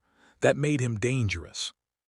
Later that night, Yanam offered to take Jun somewhere fun. The car drove into a private villa. An employee rushed forward, apologizing. Yanam exploded, striking him for failing to bring a popular actress. Jun watched silently, reminded of scenes from his past life. When Jun told Yanam to stop, the room froze. Yanam forced a smile, dismissed the employee, and pretended nothing happened. Jun saw through it. Power made people ugly when no one was watching. Over drinks, Yanam spoke about loyalty. Employees, he said, only pretend to be loyal. Blood relatives are different. Brothers share everything. Jun drank quietly, knowing the truth. In his past life, this same cousin sent his own brother to prison over money. Loyalty didn't exist here. Only timing did. The man looked at his cousin kindly, smiled, and said he didn't care whether Jun became a prosecutor or a lawyer. Jun looked at him in surprise. Yanam grinned and said that if Jun stood on his side and helped him, he would make him the second most powerful person in the entire corporation. Jun pressed his lips together and studied his cousin carefully. Yanam closed his eyes, shook his head, and said Jun was the only person in the family with real potential. Everyone else was incompetent. Even if they magically matured overnight, they still lacked what it took to run a business. Jun stared at him silently as Yanam continued, saying Jun was different and that someone with his brain should be used properly. Jun narrowed his eyes. He wasn't sure if Yanam was trying to control him or genuinely wanted him as an advisor. Before he could answer, someone called Yanam's name. Two women stood at the doorway, smiling, one of them waving and joking that it felt like forever since their last meeting. Yanam greeted them cheerfully. Jun recognized them instantly. Celebrities, the kind you see on TV every weekend. Jun stood up, apologized for leaving early, said he was tired and wished them a good time. Yanam didn't stop him. Jun stepped onto the porch, loosened his tie, inhaled deeply and exhaled slowly. His indifferent expression returned. It was the first time he had really drunk alcohol since his rebirth, and he had nearly overdone it. The cold night air helped. The driver was asleep in the car, a faint bruise still visible on his face. Jun studied him through the glass. When Jun got in, the man woke up in panic, apologizing repeatedly. Jun told him it was fine and apologized instead for making him wait. As the car drove off, Jun rested his head on his hand and asked if the man worked in the strategic planning office. The driver stiffened in shock. Jun calmly explained there were two groups there: elite families who actually planned strategy and the others who ran errands and cleaned up messes. Jun said the driver belonged to the second group. The man's grip tightened on the wheel. Jun told him quietly that he understood that humiliation because he had lived that life once too. Then Jun smiled and said something unexpected. The driver was luckier than those so-called elites. Jun explained that his grandfather was nearly 80. When he was gone, the chairman's children would tear each other apart like animals fighting over meat. Information would become more valuable than loyalty. People would pay fortunes for secrets. In the long run, someone like the driver could make far more money than the polished fools upstairs. The driver demanded to know why Jun was telling him this. Jun replied calmly that he wasn't his employee, but some truths were worth hearing. Then he closed his eyes, told the man to wake him when they arrived, and casually called him bro. The city lights passed outside as Jun imagined the future. 1997. The steel company collapsed, banks panicked, corporations circled like predators. A feeding frenzy was coming. CEO Yang Chao stared at the paper in his hand, disbelief tightening his face, and quietly repeated the number, 2.37 trillion won. He looked up at the room and asked if the data was correct, but the executives avoided his eyes and stayed silent. His voice sharpened as he demanded an answer, and Yang Gi, adjusting his glasses, finally confirmed that every figure was accurate. Yang Chao looked back at the paper and said that if this was true, then Dehan Group would open bidding around that amount. He added that Dehan had far more experience in steel than Sang, meaning the real question was where they should even start bidding. The room stayed silent, heads lowered, until Yang Chao turned sharply toward his grandson and asked what he thought. Yang Jun met his gaze and answered without hesitation, 1.8 trillion won. Yang Chao's eyes widened as he demanded an explanation, and Yang Jun calmly replied that this was the absolute maximum they could afford. Yang Chao leaned back and said bluntly that if that was the case, then Dehan would win. Yang Jun spread his hands and said there was no point burning everything, because if this became a contest of money alone, they had no chance. Yang Chao tapped his cheek and reminded him this was an open auction, asking what exactly he was proposing. Yang Jun replied that they should emphasize how Siyang acquiring hand steel would benefit the entire economy. He pointed out that Dehan already owned a similar plant, so acquiring another wouldn't change much. Yang Gi watched him closely as Yang Chao crossed his arms and ordered a report explaining the economic impact of Siyang's purchase. He stressed that it needed to be written well enough to move people's hearts and gave them 1 week. Then he asked if everyone agreed on 1.8 trillion, or if anyone had another idea. A voice suggested 2.5 trillion won. Yang Yi shot the speaker a hostile look as Yang Chao calmly asked him to explain. The man introduced himself as Zhang Chao, president of Sang Construction, and said the consortium didn't care who acquired Hand Steel. The government would support whoever won, meaning they would need to pay more to avoid controversy. When Yang Chao asked where the extra money would come from, Zhang Chao waved it off, saying they could use land slated for apartments as collateral and borrow 700 billion won. Yang Chao frowned and asked how they planned to repay that loan without selling apartments.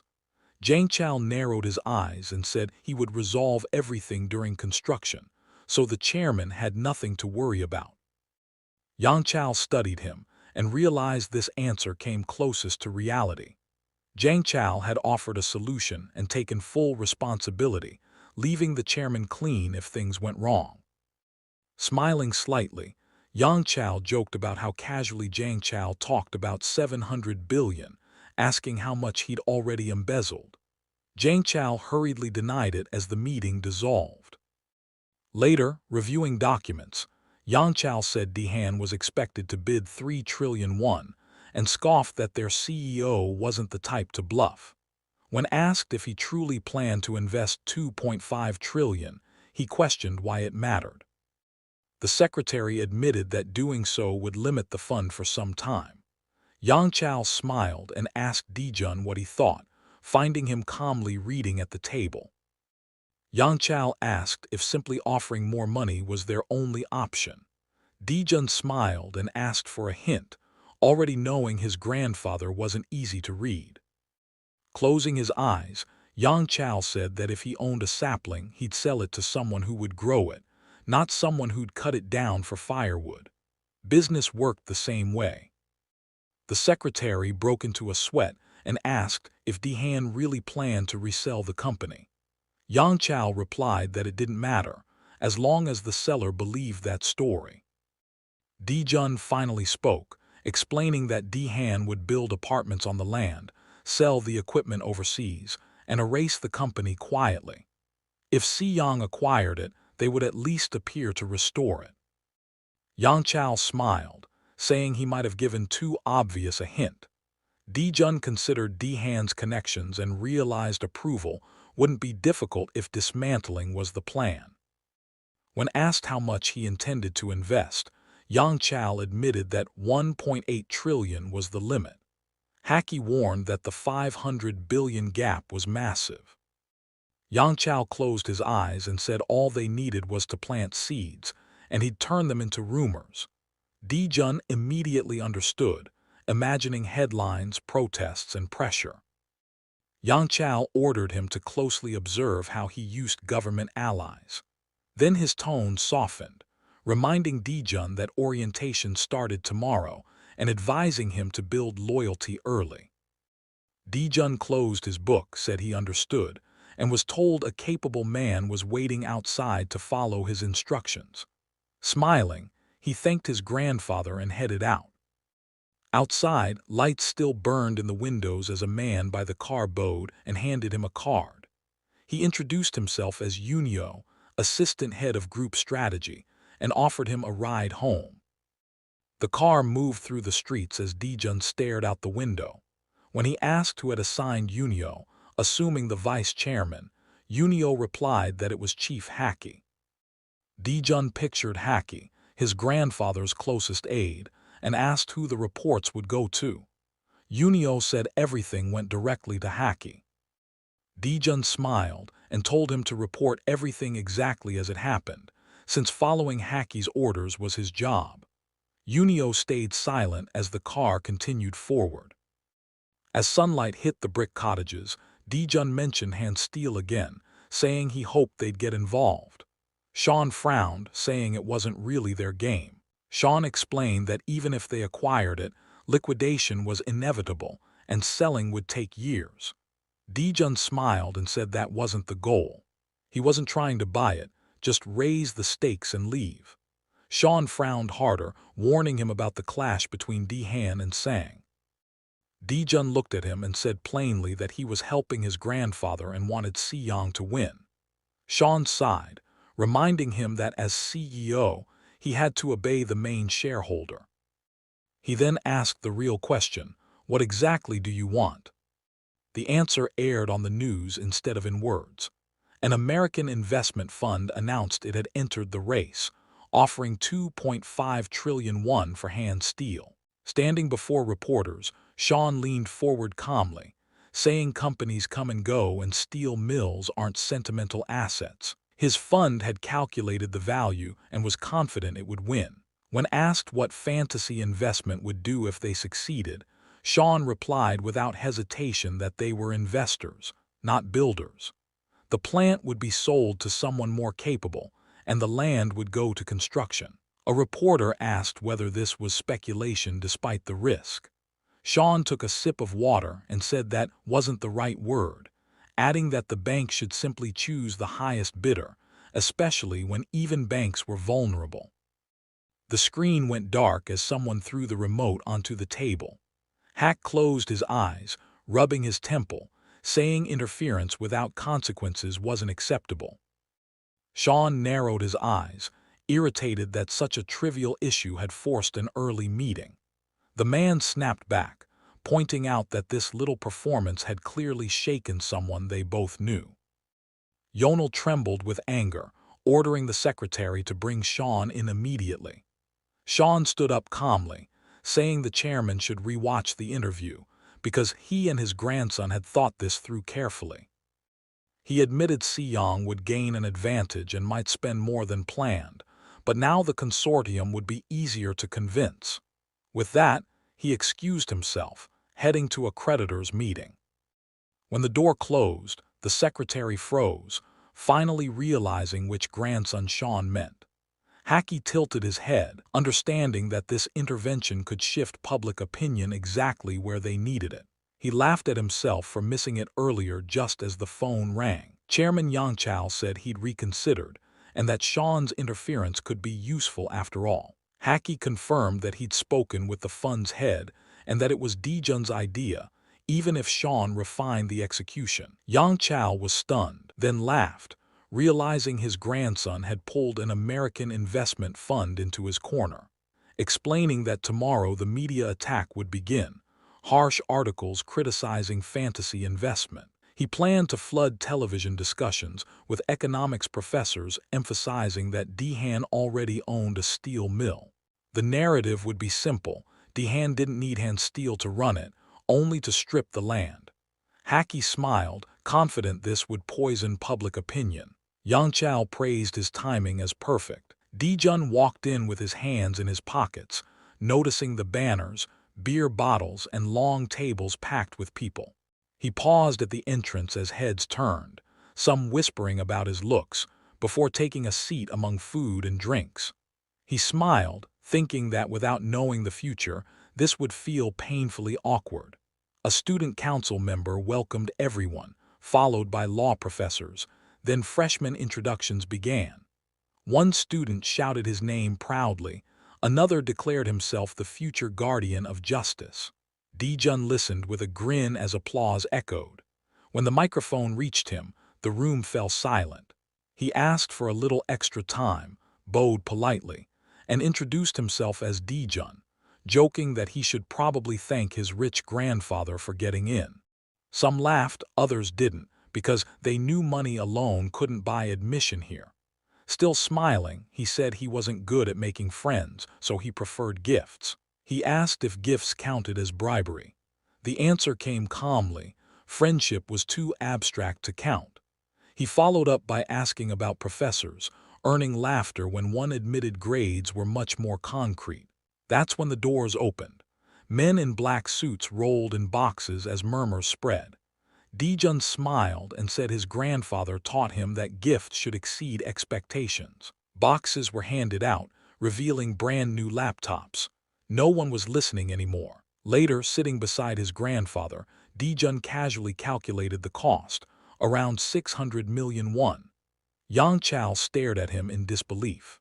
Dijun smiled and said every one of those students would now be on his side, and that it doubled as perfect product promotion. When told student popularity wasn't enough, Dijun said this was only the beginning. He explained discounts, campus ads, and prestige branding. Yang Chao sipped his tea, considering it. Dijun warned that if his grandfather wasn't interested, he could handle the expense himself. Yang Chao snapped at him not to make him look like a stingy old man. After calming down, Yang Chao asked why only 200 laptops were prepared when there were 400 law students. Dijun smiled and explained that only half usually showed up for orientation. He said it was fair to reward initiative. Yang Chao laughed, slapping his knee, saying it was far easier to motivate people by rewarding them openly. Students sat around chatting. Someone hugged his laptop box and joked that it would be his teddy bear for the night. Some had already unboxed theirs and were exploring it. Someone slipped him a folded note. Yunio whispered that these were the names of students who refused the gift. Dijun smiled, thinking those people would need closer attention. Campus life moved on as April warmed the air.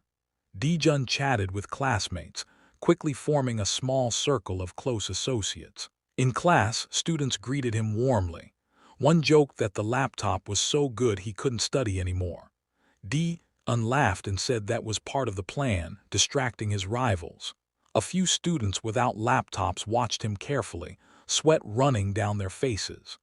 Dijun noticed their stares and briefly wondered if another distribution in May would be necessary. At the coffee machine, Dijun watched a student with glasses who had refused the laptop. He dropped a coin into the machine and casually asked if the guy had attended orientation. The student snapped back, saying Dijun couldn't expect gratitude. Dijun smiled and said he never expected it, assuming the refusal came from pride.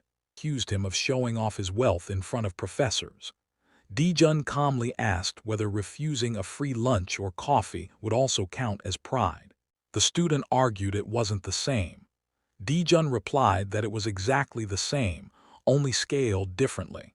He explained that while others counted money in thousands, he counted in millions and billions. For him, a laptop and a coffee cost roughly the same. The student clenched his fists in rage. Dijun added that people happily accept small favors but suddenly discover pride when the gift is expensive. He tossed his cup into the trash and walked away, leaving the student watching silently. Later, sitting on a bench under the sun, Dijun listened to his friends and rubbed his neck, disappointed that every student who refused the gift reacted the same way. As he stood, a fair-haired guy in a tracksuit approached him and bluntly said that even if seniors claimed it wasn't a bribe, that was exactly what it was. Dijun's eyes widened in surprise because this man's name was also on the list. He asked calmly why he thought it was a bribe, and the student sat beside him on the bench, explaining that bribes are paid in advance while gifts are given as thanks for services already rendered. Dijun reminded him that he wasn't a government official and hadn't been asked for anything. The student smiled and said bribes are often given years before the favor is ever requested. Dijun narrowed his eyes, snorted softly, and watched a bead of sweat roll down the man's face. The student asked whether his grandfather taught him tricks like this. Dijun replied that being the youngest meant the chairman rarely paid attention to him, but his older cousins taught him plenty of useful things. The fair-haired guy studied him and suggested that Dijun must be the least successful member of the Sang group family. Dijun didn't argue, smiling as he said his father, the chairman's youngest son, had been expelled long ago and now produced films. Scratching his head, the student admitted he should have taken the laptop. Dijun thought the guy was oddly amusing. The student asked whether he could still get one or if it was too late. Dijun realized he didn't really want it and was just being polite, which made him smile. He asked if the guy was older than most freshmen. The student bristled, said he didn't look that old, and accused Dijun of insulting him. Dijun offered the laptop as an apology. The student stood, brushed himself off and said maybe someday, then walked away. Dijun called after him, reminding him he never answered the age question. The student raised a hand in an obscene gesture and told him to shut up. Nearby, Dijun noticed a girl chatting quietly with someone. She looked familiar, and his friend adjusted his glasses, warning him not to try anything. He realized he hadn't seen her at orientation and learned she'd quietly left during the laptop chaos. Dijun smiled, suddenly stood up and walked over. The girl noticed him approaching and looked up curiously. Dijun said he was curious why she didn't take the laptop gift. She smiled, closed her eyes, and said she didn't know how to use it, wondering what the point was of accepting something useless to her. Dijun looked down awkwardly, realizing he'd never considered that reason. She teased him gently, saying his stare made her heart flutter. Dijun blushed despite himself. Elsewhere, Yangchao crossed his arms as a woman joked about finally finding someone normal. She quickly corrected herself, saying this was the future chairman's match. She laid out 3 candidates, including the daughter of the president of Deal Bank, a Princeton graduate working in Hong Kong. Yangchao studied the photos silently. She explained that another candidate was the granddaughter of the Hansung newspaper chairman. Yangchao told her to arrange meetings with all 3. He warned her not to let rumors spread about choosing a bride like shopping. She protested that finding candidates at this level wasn't easy. For your grandson Dajun, she mentioned the final candidate, the granddaughter of a constitutional court appointee from a powerful legal family. Yangchao grew thoughtful as she added that the girl studied at the same university as his grandson. The woman smiled, saying she'd arrange everything naturally so it felt like fate. Yangchao told her to begin. Later, Yongjin learned he'd be meeting candidates the next day. He frowned, realizing marriage wasn't something he could influence. Yonggi explained calmly that marriage was the best form of collateral and security. Yongjin clenched his teeth, understanding the logic even if he hated it. In class, a professor announced a new group assignment based on controversial public incidents. Students groaned as groups of 5 were assigned. Dijun scanned the list and froze when he saw Mian's name in his group. They exchanged brief looks before class began. He quietly handed the paper to Assistant Kim, asking him to look into 2 names. Kim asked if he should report it to Haki. Dijun told him it was his choice. Kim agreed, clearly testing boundaries. Later, news played showing bids for hand steel. When Sang Group was announced as the winner, Yang Chao simply smiled. Others celebrated, relieved they hadn't lost much. Someone complained about fantasy investment making them look like villains. Chao replied that this was better, since it gave judges a reason to exclude them. Investigations into the fund revealed nothing obvious, though its CEO being Korean raised questions. Yang Chao ordered them to uncover the investor's identity quickly. The man nodded calmly, promising it would be done. Yonel grinned and said it was time to start the game. A folder landed on the table, showing what would have happened in 1991 if the corruption had never been reported. Another folder followed, revealing that Ain Motors would have been absorbed into Siyang Motors. The documents explained Chairman Jin's original strategy, restructuring the domestic auto industry with full government support. Yonel remarked calmly that Sang had simply been unlucky. They had the plan, but history chose someone else. He smirked and imagined the man who had wanted Ain Motors for years, probably tearing his hair out watching it slip away again, maybe even losing his mind over it. Then Yonel smiled wider, pointing out that all the money the old man had scraped together and borrowed was now tied up in buying a steel mill. Laughter spread across the room. Yonel ended it firmly, ordering everyone to begin tomorrow. Elsewhere, a man holding a mug asked what Chairman Hong had been up to, nodding that several days had passed since the official meeting. Hong smiled and congratulated him on acquiring hand steel.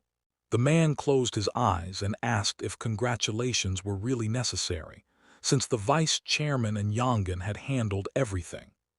Hong lowered his head and added that he'd heard the chairman had recently studied business abroad and already taken on something this big.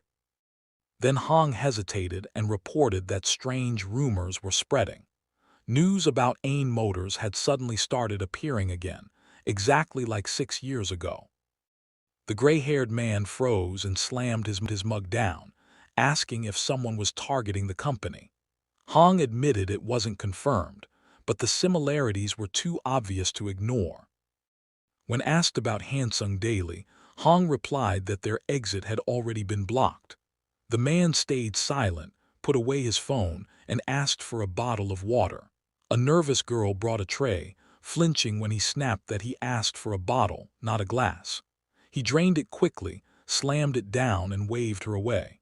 Frowning, he asked if Hong could delay the articles. Hong agreed calmly, joking that there hadn't even been a wedding yet and favors were already being requested. Hong promised his reporters would try their best, smiling as he imagined tripping up Dehan Group. He looked satisfied, already picturing Chairman Jin taking care of his eldest granddaughter. In another building, a man entered and asked if there was news from Uito about Ain Motors. Jae-jun looked at him over his drink. Sean wondered aloud whether he even had time for university when the country was this unstable. He asked if he was worried about the Southeast Asian financial crisis or planning to exchange regional currency for dollars. Dejun asked why he would do that. Sean believed the crisis was inevitable. Smirking, Dejun hinted that Southeast Asia was already hell.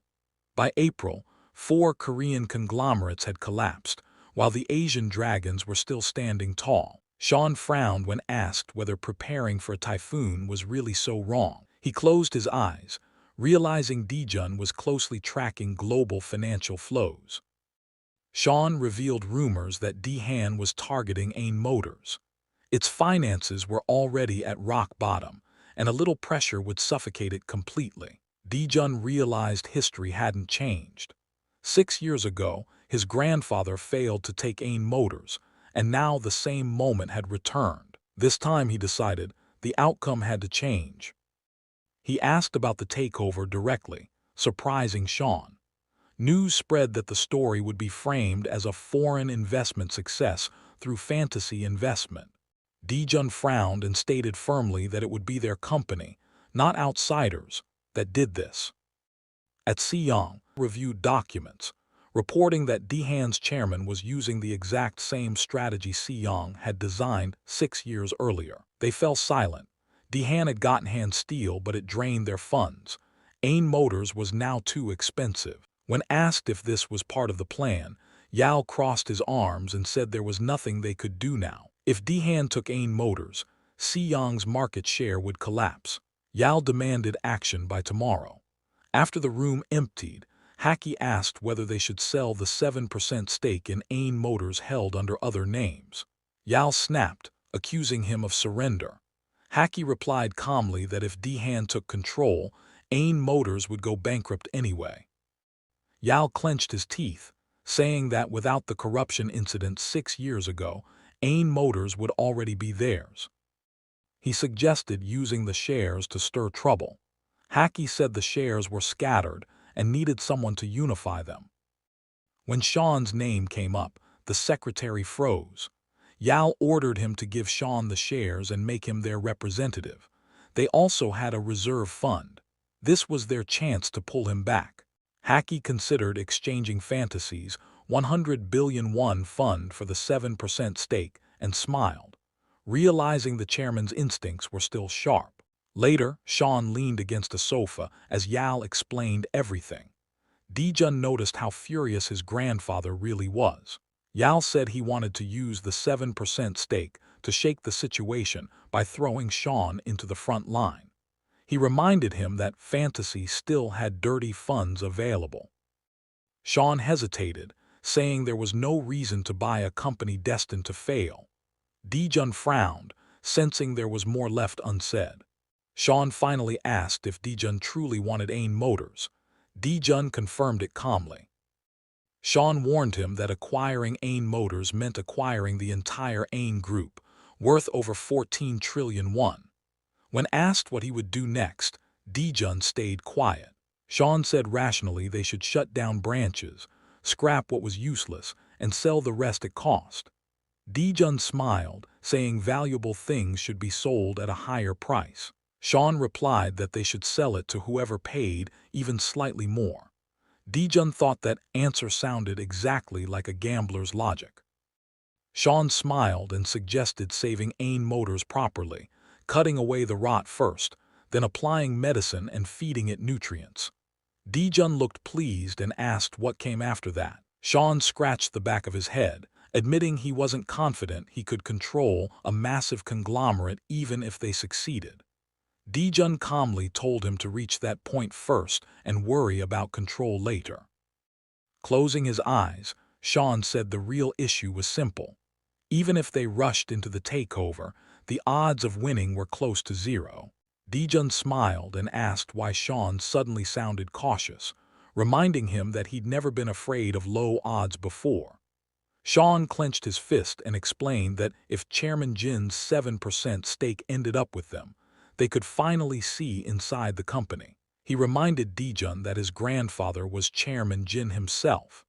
Dijun realized that without Siyang's influence, everything would become far harder. Sean said Dijun had enough money to buy Ain Motors, but auctions weren't enough. Power mattered more. Dijun thought for a moment and said they needed someone who could influence judges, creditors, and the government. Sean looked at him like a kid asking for a toy. Dijun said okay. Sean smiled and laid it out clearly. 28 subsidiaries, over 50,000 executives, and a total value exceeding 14 trillion won. Whoever won this fight wouldn't just win a company, they'd win everything. This wasn't a war with bullets, it was a war with money, and losses killed just as effectively. Sean said he'd meet manager Haki. Dijun smiled and said he'd speak with the Siyang chairman.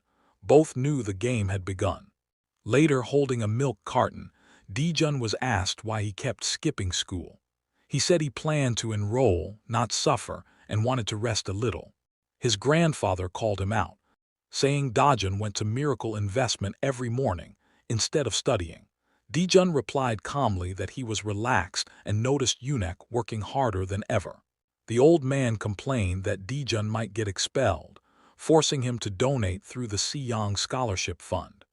He asked why he was paying more for attendance problems than tuition.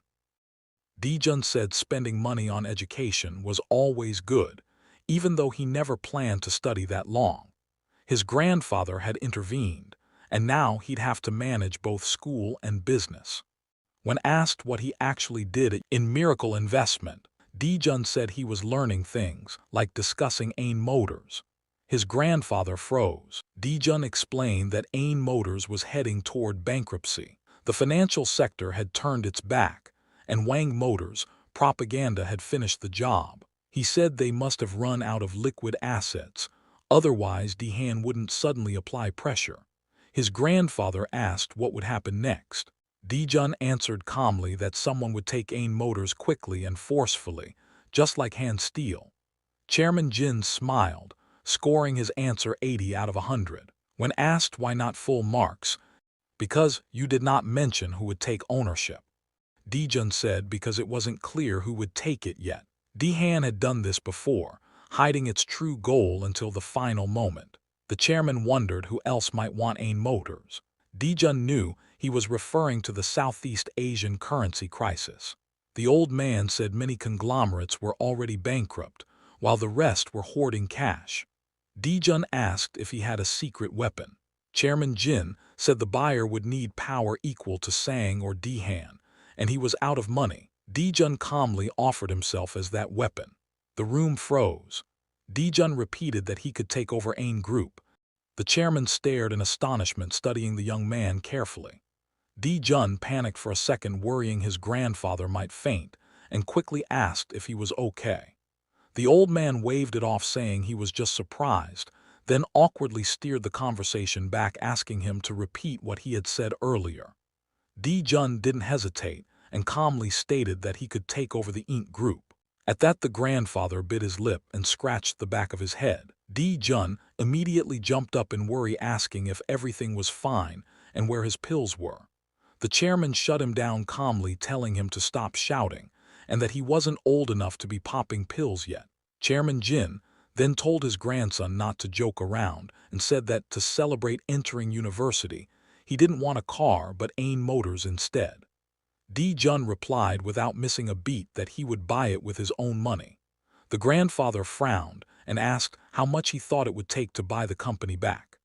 Jun seriously countered, asking how much the chairman himself would pay if he were in his place. The chairman paused, thinking it over, then decided not to answer. In that moment, he suddenly understood and burst out laughing, calling his grandson an impudent brat. Jun grinned, realizing his grandfather had caught on. He had asked that question first for a reason. Before making a move, a true leader must hear the opinion of his rival. That was a lesson his grandfather himself had taught him. Jun's expression hardened, then softened into a confident smile. The chairman ordered him to speak first, reminding him that he was still in charge and that his grandson was trying to play tricks right under his nose. Jun estimated Ain Motors at 15 trillion won, admitting it was rough without full analysis. Jun noticed his grandfather wasn't worried about the numbers, but about what it implied. When Jun casually admitted he had more cash reserves than Sang Group, he smiles and asks whether he should be surprised that his grandson is rich or if the boy wants to be praised. He thought his grandfather would be shocked that he personally surpassed the largest conglomerate in the business world. The chairman only smiles. He raises his hand and says he understands. He says this impudent brat probably just wants to show off, but to ransom Ain Motors he would need at least that much. The young man freezes in surprise. The grandfather admits he was amazed when the boy said he wanted to take over Ain. Chairman Jin's expression turns firm. He says he will not argue. He is curious where his grandson got that much money, but curiosity does not matter. Ain Motors does. The boy realizes his grandfather is clearly suppressing his curiosity, yet he says it does not matter. Images of the company building appear as it's explained that countless problems occur inside the Sang Group every single day, yet they remain at the top. This is because they know how to prioritize. Dulling curiosity is a daily necessity. The young man becomes serious and asks what price his grandfather expects. He realizes he too must push curiosity aside and ask what truly matters. Arms crossed, the chairman confidently says he has no idea. He sighs and admits he never planned to buy Ain Motors, so he never checked. But the price is surely very different from 6 years ago. The young man awkwardly asks if his grandfather will help him. Covering his eyes, the old man asks why he even needs Ain Motors and whether it benefits the Sang Group at all. The boy falls silent. The grandfather grows serious. The young man wonders whether he is thinking like a loving grandfather or like the chairman who built an empire with his own hands. Then the chairman proposes an option. He suggests that his grandson becomes the owner of Ain Motors and works with him to merge the companies. The boy is shocked. He realizes his grandfather understands that Ain Motors is necessary if he wants to later take over Sang Motors. The chairman smiles faintly and asks how his grandson estimates the merger ratio. The young man asks why they should team up. The grandfather counters immediately, asking whether the boy truly believes he can protect Ain Motors on his own. In less than a year it would be swallowed by the Dion Group, and even if not, could he really handle such an enemy? The boy smiles and says there is no need to worry. He has something to rely on. The chairman grows interested and wonders if that is true. He thinks that if his grandson is capable of managing Ain Motors properly, the merger might not even be necessary. The boy wants to warn him not to be so confident, but realizes his impudence again. The chairman raises a finger and declares that everyone and everything can be sold. It is only a matter of price. Scales appear as the narration says that if balance is broken, it must be corrected. The chairman demands the merger coefficient. How much weight will the boy add to the scale? The young man calmly answers, 1.2. The grandfather erupts in anger. He says that by market share, brand value, and advanced production technology, Sang Motors is worth only 20% of Ain Motors. He says this is not his opinion, but the consensus of automotive industry professionals. The boy realizes his grandfather already knew this. The chairman covers his eyes and says that argument only concerns production. His grandson forgot the fundamentals. Share prices speak louder. Sang Motors shares are more than twice as expensive as Ain Motors shares, because Sang also holds partner shares. Whoever acquires Sang Motors gains access to the Sang Group itself. The boy understands. That is why he needs Ain Motors. The chairman crosses his arms and asks whether his grandson plans to place it on the scale. The boy's eyes sharpen with resolve. The grandfather smiles and comments on that expression. He relaxes back into his chair. It is revealed that during this conversation both of them exposed their secrets. Later, curiosity finally won. The chairman asked how Dijun made so much money. Dijun explained he sold inherited land and bonds, invested overseas, and rode a stock explosion. The old man noted that his fortune had grown 100-fold. When asked about fantasy investment, Dijun revealed he owned 98% and that Sean was the executive director. Chairman Jin was stunned. He realized his grandson had already built an empire. Dijun proposed returning the 100 billion won entrusted to him, with interest, in exchange for 7% of Ain Motors. His grandfather laughed, saying he could give him islands or jets if he wanted. Then he explained real rewards weren't money, but hope. He spoke of rewarding subordinates with luxury and illusion, making them believe effort would be paid back. Dijun recognized the tactic instantly. He had lived it before. Before leaving, his grandfather ordered him to stay hidden until Ain Motors was secured. Even Haki wouldn't know. Jun smiles. The young man and the old man lock eyes in silence. Yell folds his hands and turns to his grandson once more. He asks calmly what kind of wealth he actually owns. If he takes over Ain Motors, how much will he have left afterward? Jun chuckles. He says you should not dig directly into someone else's wallet like that. Then he adds casually that if the old man suddenly needed money, he could always borrow it from him. The room freezes. The old man stares at him in shock. Silence fills the living room. Yell suddenly stands up. He glares at the young man in anger. Vyun purses his lips, clearly thinking the boy has crossed the line. Then the old man walks forward. He places a hand on the hero's shoulder. He smiles. He says good job, calling him a kid, and adds that the young man has truly grown up. Jun looks at his grandfather with sparkling eyes. As they parted, the chairman told him to prepare accountants to dissect Ain Motors' books. Haki confirmed everything was ready. At the next meeting, doubts surfaced again. The chairman shut them down, demanding results within a week. Finally, he ordered a meeting with Ain Motors' chairman, saying he would go personally. Elsewhere, San smiled and asked if the talk went well. Dijun said he had full backing, and San should handle officials and shares. San asked why Dijun wouldn't appear himself. Dijun said no one trusted a child, especially one from a family with enemies everywhere.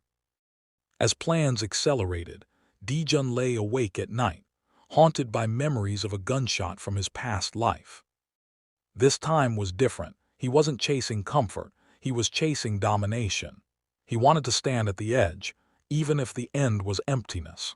When asked why he went quiet, Dijun turned away and said he'd remembered something. His grandfather added that once the shares were secured, the 100 billion won fund had to be returned. San asked cautiously if they could at least give back half. Dijun stood with his hands in his pockets and said he had already promised his grandfather. Since he chose to help, there was no other option. San asked whether Dijun had told him he was the main shareholder of Fantasy Investment. Dijun replied that of course he did, otherwise he wouldn't have asked for help. San pointed out that even as the main shareholder, Dijun was still returning all the money, calling it a missed chance to quietly keep 50 billion. Dijun replied that if his grandfather were that kind of man, Sang Group would have already belonged to his eldest uncle. San leaned back and muttered that the family was a nest of snakes. Elsewhere, tension filled the room as someone asked why everything felt so calm. A heavy-set man by the window said indirect evidence made subpoenas difficult. When asked why the press pressure was weak, everyone fell silent. Someone admitted it felt like Ain Motors was being protected. Hansung Daily was mentioned, and it turned out they hadn't written a single critical article. The leader sat back and asked if the rumors about marriage ties were real. Anger spread as it became clear everything was happening at once. Someone muttered that it looked like the old man was ready to sell even his grandson to stop the chaos. It was announced that Ain Motors had entered a government-led bankruptcy deferral agreement in April 1997. During the grace period, hidden slush funds quietly moved. The true mastermind was Chairman Ain, working through fantasy. At Yang Chao's house, he smiled and asked whether Dijun's capital had really grown 100-fold. Sean felt awkward, knowing it was far more than that, and said it was mostly luck. Yang Chao called him modest and said he wished Sean worked for him. The discussion shifted to the hidden 270 billion won. Once the deferral expired, arrests would follow unless the money was removed first. Yang Chao smiled and asked directly if Sean was being asked to launder money. Sean hesitated but answered honestly. Dijun stepped in and suggested using the funds as retirement money for Ain Motors executives. Yang Chao laughed, saying those people had already prepared for old age. He proposed investing everything through fantasy in America. Sean was stunned, asking if that was really all. Yang Chao nodded, explaining they could legally reinvest the money into Ain Motors as bonuses and incentives. Sean stared, realizing how clean the method was. Dijun noticed that his grandfather had already planned everything, ensuring the money never truly left his control. When Sean suggested executives would demand lump sums, Yang Chao scoffed, saying delaying payments created leverage. Money, he said, was both carrot and stick. He smiled coldly and said once they learned the funds were reinvested, they'd fight harder to protect Ain Motors.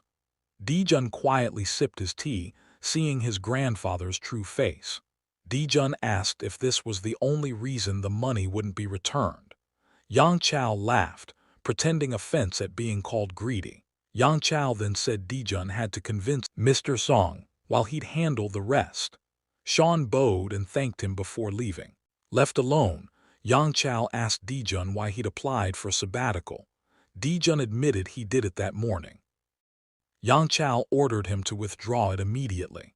When Dijun protested, the old man shut him down, saying he understood exactly what he was worried about. He explained that avoiding relatives while staying a student wouldn't work forever. When the fight began, titles wouldn't protect him. Yang Chao warned that Sang Group wasn't a playground and real power lay with branch presidents. If they backed the uncle, the group would split instantly. Dijun imagined that moment clearly. Once investigations started, power wouldn't pass to a student but to his uncle. He finally nodded and said he'd do everything his grandfather wanted. Yang Chao smiled, sensing where his grandson's loyalty lay. Later, riding in a green car, the driver said quietly that they were being followed. Dijun felt a chill and asked how long. The driver wasn't sure, but said Commander Shin had warned him about rising surveillance. Dijun exhaled and told him to test it. The driver accelerated, widening the gap. Dijun stayed calm, already guessing it was family. Elsewhere, photos of Sang family members filled a screen. Analysts dismissed some as harmless, praised Donggi's growing influence, and criticized Soyun's greed. Then Dijun's photo appeared. The room grew tense as they realized the chairman's second-generation grandson had both access and money. They uncovered his fortune. his ties to fantasy investment, and his unusual privilege of private meetings with the chairman. Even the vice chairman didn't have that access. The room fell silent. Back at a cafe, Dijun asked Kim if he was sure they were being followed. Kim confirmed it. Dijun handed him a thick envelope, telling him to use it when needed. Kim stared, shocked. Dijun said money was a tool, nothing more. If Kim wanted to become someone important, he had to choose his own path first. Kim slipped the money away and followed him without a word. Later, a secretary entered and said they had a guest. Dijun looked up calmly. It was the chairman of Dihan Group. San and the hero exchanged surprised looks. The secretary froze in confusion. San calmly asked her to request a short wait. Dijun said he'd be in the conference room next door and asked to turn on the intercom. San slipped on his jacket, muttering that it wouldn't be good if he was seen since he'd just been on TV. Dijun pulled up his hood and smiled. San smiled back. The chairman stepped inside. The hero walked past him in silence.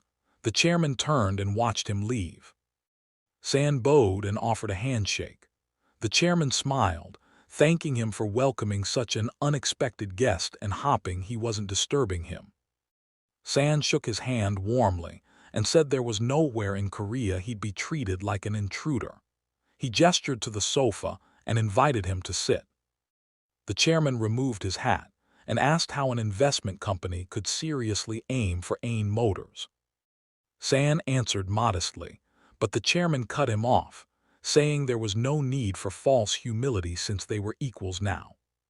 San asked if rumors really spread that fast. The chairman frowned, realizing that even if the rumor were true, San wasn't even trying to hide it. He dismissed the guard and closed the door. The chairman said since San was being open, he would be honest too. He asked what San wanted. San smiled and said he wanted Ain Motors. The chairman raised an eyebrow and asked if an investment firm shouldn't just invest and exit. He told San to name a price to avoid a pointless fight. San frowned and asked if he was really being offered money to withdraw. The chairman nodded, saying price wars without reason were exhausting. San shook his head and said he was misunderstood. Their investors had plenty of money and wanted some fun. He added casually that they were car enthusiasts, so manufacturers interested them. The chairman's veins bulged. Buying a company for fun stunned him. He realized negotiation was pointless. He warned that one article about foreign capital draining national wealth would be enough to crush San. San smiled and replied that once the auction price was revealed, Koreans would decide who was more patriotic. The chairman stared speechless. His phone rang. He ignored it and demanded to know what San wanted. He proposed using public funds to cover all gaps and competing purely on acquisition price. No politics, no pressure. San smiled and said in that case, whoever won would suffer minimal damage. The chairman asked if they were truly suggesting unified debt terms and competition only on price. San confirmed it calmly. Silence filled the room. San raised his hand and said since the chairman proposed simplifying things first, he'd accept the rules. Wrestling only became a sport once rules existed. The chairman stood, calling San amusing. He said it had been a long time since he took a confrontation seriously. Pressing his hat to his chest, he said Dihan Group was built through brutal fights, not easy ones. The door slammed. San collapsed into the chair. Dijun entered. San rubbed his neck and asked if the conditions would be accepted. Dijun smiled and said most likely. Elsewhere, Dihan Group executives gathered. Numbers flew across the table. Ain Motors' debt stood at over 3 trillion won. Subsidiary write-offs exceeded 1.5 trillion. Additional concessions pushed total relief past 7 trillion. The chairman frowned. Not accepting fantasy terms means starting over. Someone asked if fantasy really had that much money. No one knew, only that American capital backed them.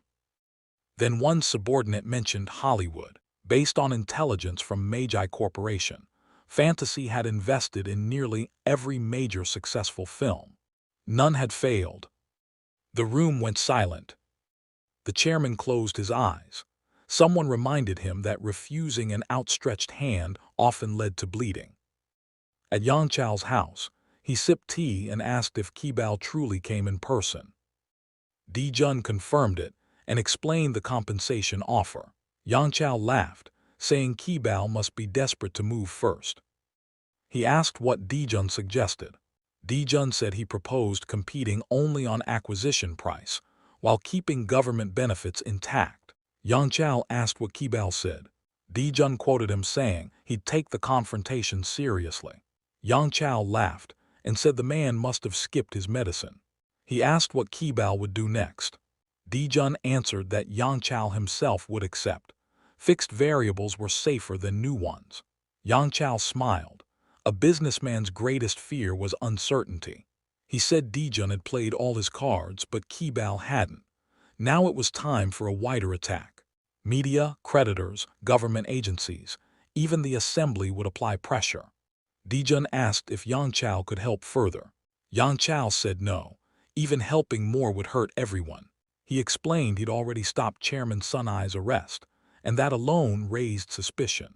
Dijun realized government pressure had limits. Pulling both sides would tear the system apart. He decided to work something out with San instead. Yang Chao asked if he planned to beg. Dijun smiled and said no, he trusted San. Yang Chao asked if he was certain that there were two people you kept close, those who could do the job and those willing to sacrifice for you.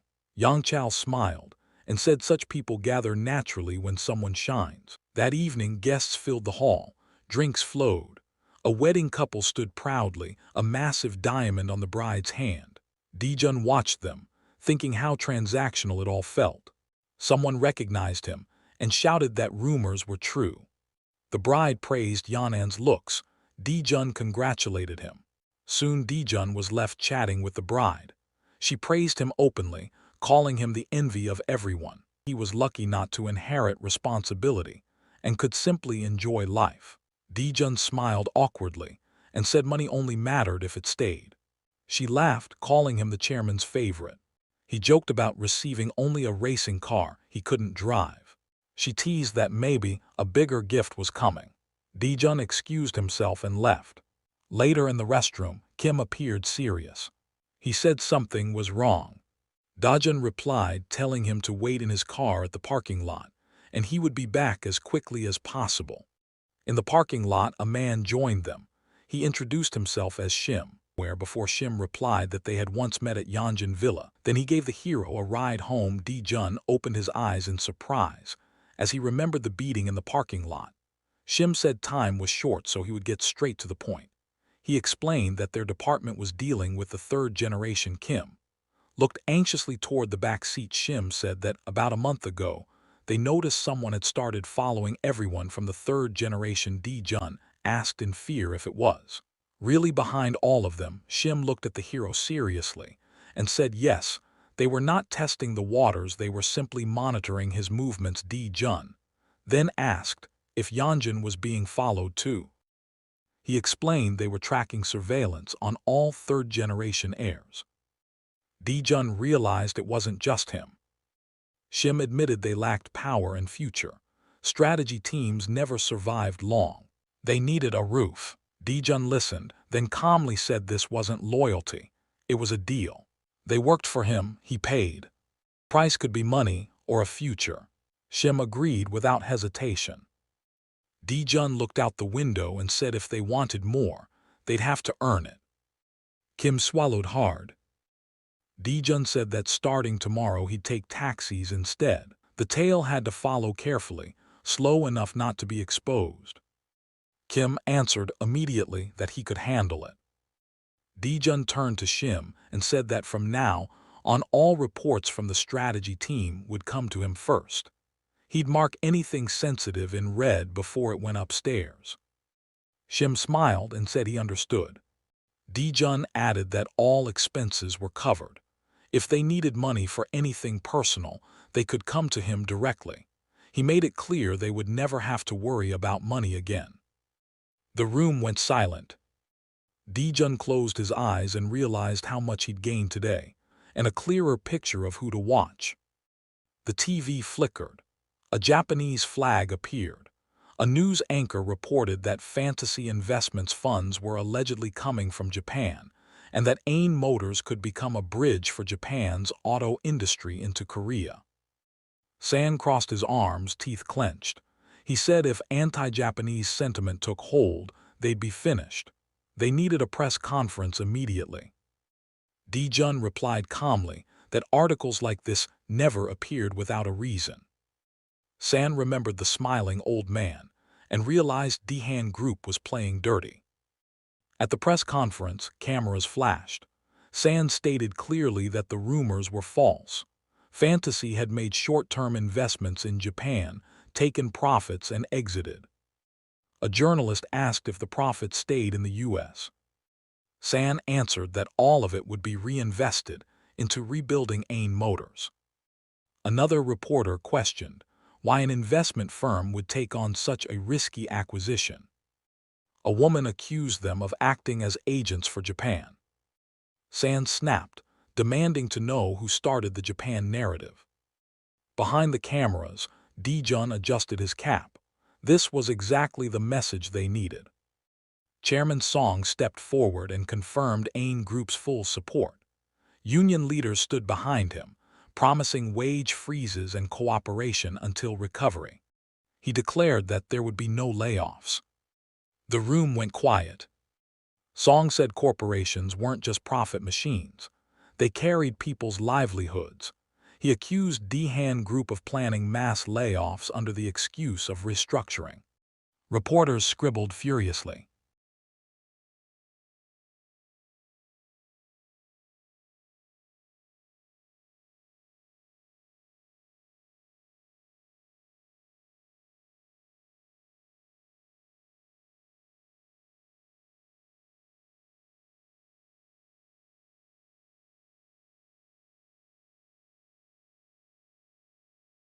He knew the key was speed.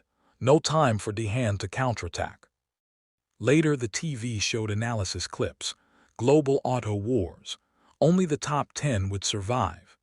If Ajin merged with Dihyun, costs would drop, efficiency would soar, and jobs would multiply. The screen went dark. San sighed. The stock price hadn't moved. Public opinion was split cleanly in half. Dijun said that was good. Both sides already accepted AIN would be taken over. San muttered that Chaebal's controlling the media was terrifying. Dijun corrected him quietly. It wasn't fear. The media just knew the taste of money. That night, Dijun offered San a drink. He reminded him he was an adult now. San hesitated until Dijun pulled out an unlimited card. No limit. San stared in horror. Dijun said it was pocket money from Hanson Ilbo's daughter, a matter of face for third-generation heirs. San laughed helplessly and promised to take him somewhere unforgettable. The long corridor was lit by grand chandeliers, drinks, and fruits lined the table. San held a glass goblet, his eyes closed for a moment before he slowly looked away. The man scanned the table, sensing that the main character was hiding some incredible idea. Though he couldn't tell what it was, San smiled calmly and said that truly great people always create ideas out of nothing. Later, Dijun returned home late. His grandfather asked if he drank. Dijun said not much. The old man snapped, asking if he felt like a loser. Dijun answered calmly that the fight wasn't over. His grandfather scolded him for clinging to finished battles and ordered him to analyze his mistakes. Dijun admitted he underestimated Dihan's meticulousness and ruthlessness. The old man warned him that before striking, you must know how strong the enemy's fist is. Dijun said he rushed and missed the timing. He didn't expect them to twist Japanese investment into a weapon. The old man demanded he remember this feeling. Then Dijun said he needed his final card. His grandfather raised an eyebrow.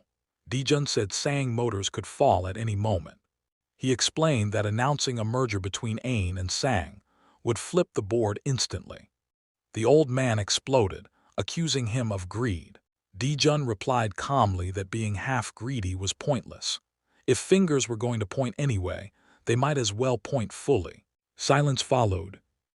The grandfather said mergers united everything into one whole, and Dijun didn't even own Ain yet. Dijun replied that negotiations existed to turn jokes into reality and dreams into contracts. If the scales didn't balance, you added weight. He said he'd put more weight down. The old man listened. Dijun explained the two weapons, Sang's name heavier than Dihan and confidence, fairness, stability. Speculation would vanish overnight. The old man crossed his arms and closed his eyes. Then he said calmly, he still wasn't satisfied. Dijun frowned, thin brows tightening as his fist clenched. He knew he was greedy, but this wasn't greed alone. It was alignment. And right now, he wasn't sure whether his grandfather was testing him or simply refusing to hand over Sang Motors. Keeping his voice calm, Dijun made his move. He told his grandfather to leave all subsidiary shares untouched and put only Sang Motors itself on the scale. If that happened, he promised, he would tip the balance.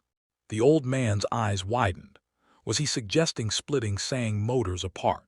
Dijun grinned and calmly listed 8 subsidiaries, including Ain Motors and Sayang Motors.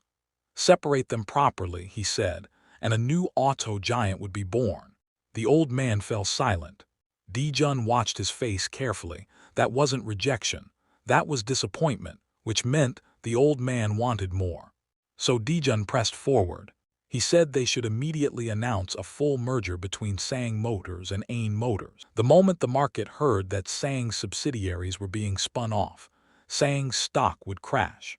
The old man's eyes widened again. Dijun continued smoothly.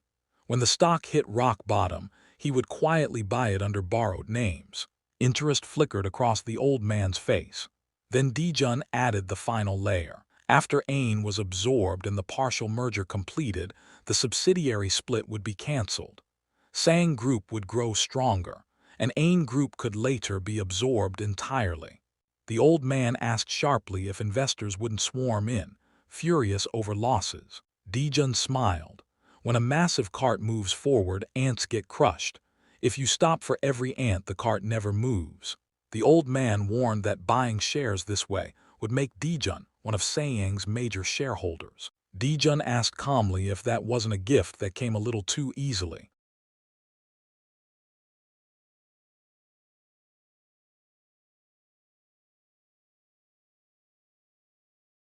Dijun's lips curled. He'd passed. That same night, Yahello sat stiffly as executives gasped in shock. He announced they would take over Ain Group. Someone warned they had no time and not enough money. Yahello lowered his head and said they'd simply hook their leg onto Dihan's leg as it ran. Confusion rippled through the room. He explained calmly, if Fantasy acquired Ain Group, Sang Motors would merge with Ain Motors. That was his role. Eyes widened. Only Sayang Motors would be separated. It would merge with Ain. A new automobile conglomerate would be born, and Tu would become its first CEO. Sweat beaded on Tu's forehead.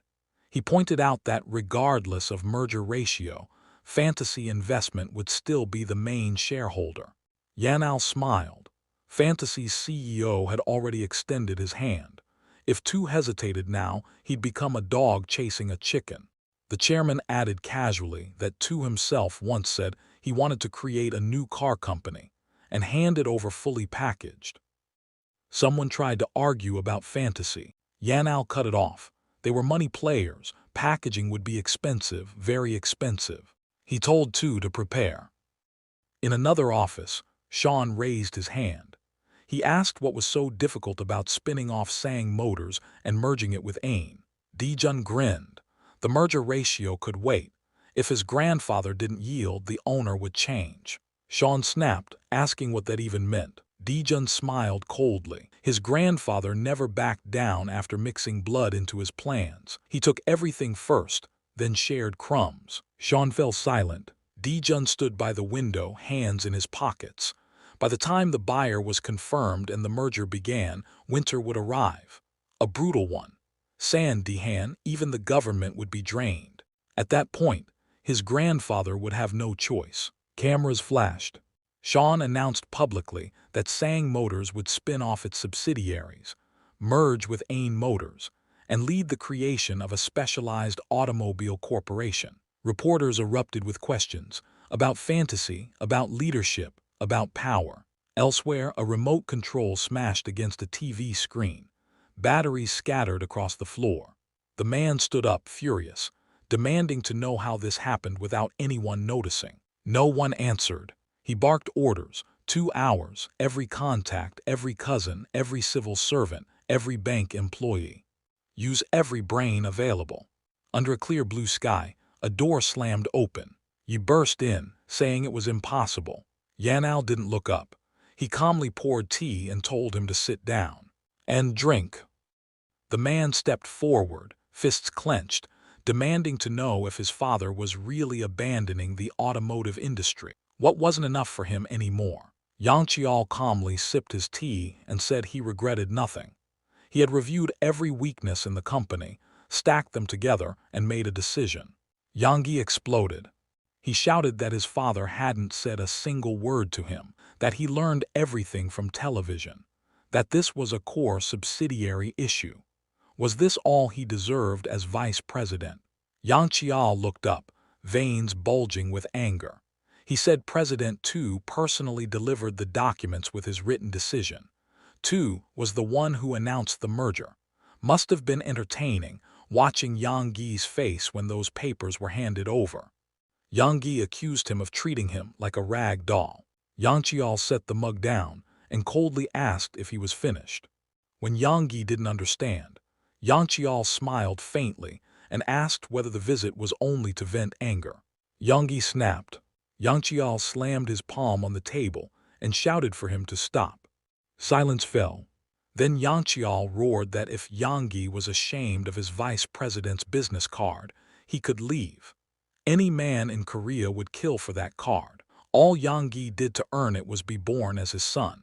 He pointed at him and said bluntly that without his bloodline, Yang Yi wouldn't even qualify as an executive director. Yang Yi's lips trembled, tears filled his eyes, he lowered his head. Yang Qiao finally placed a hand on his shoulder.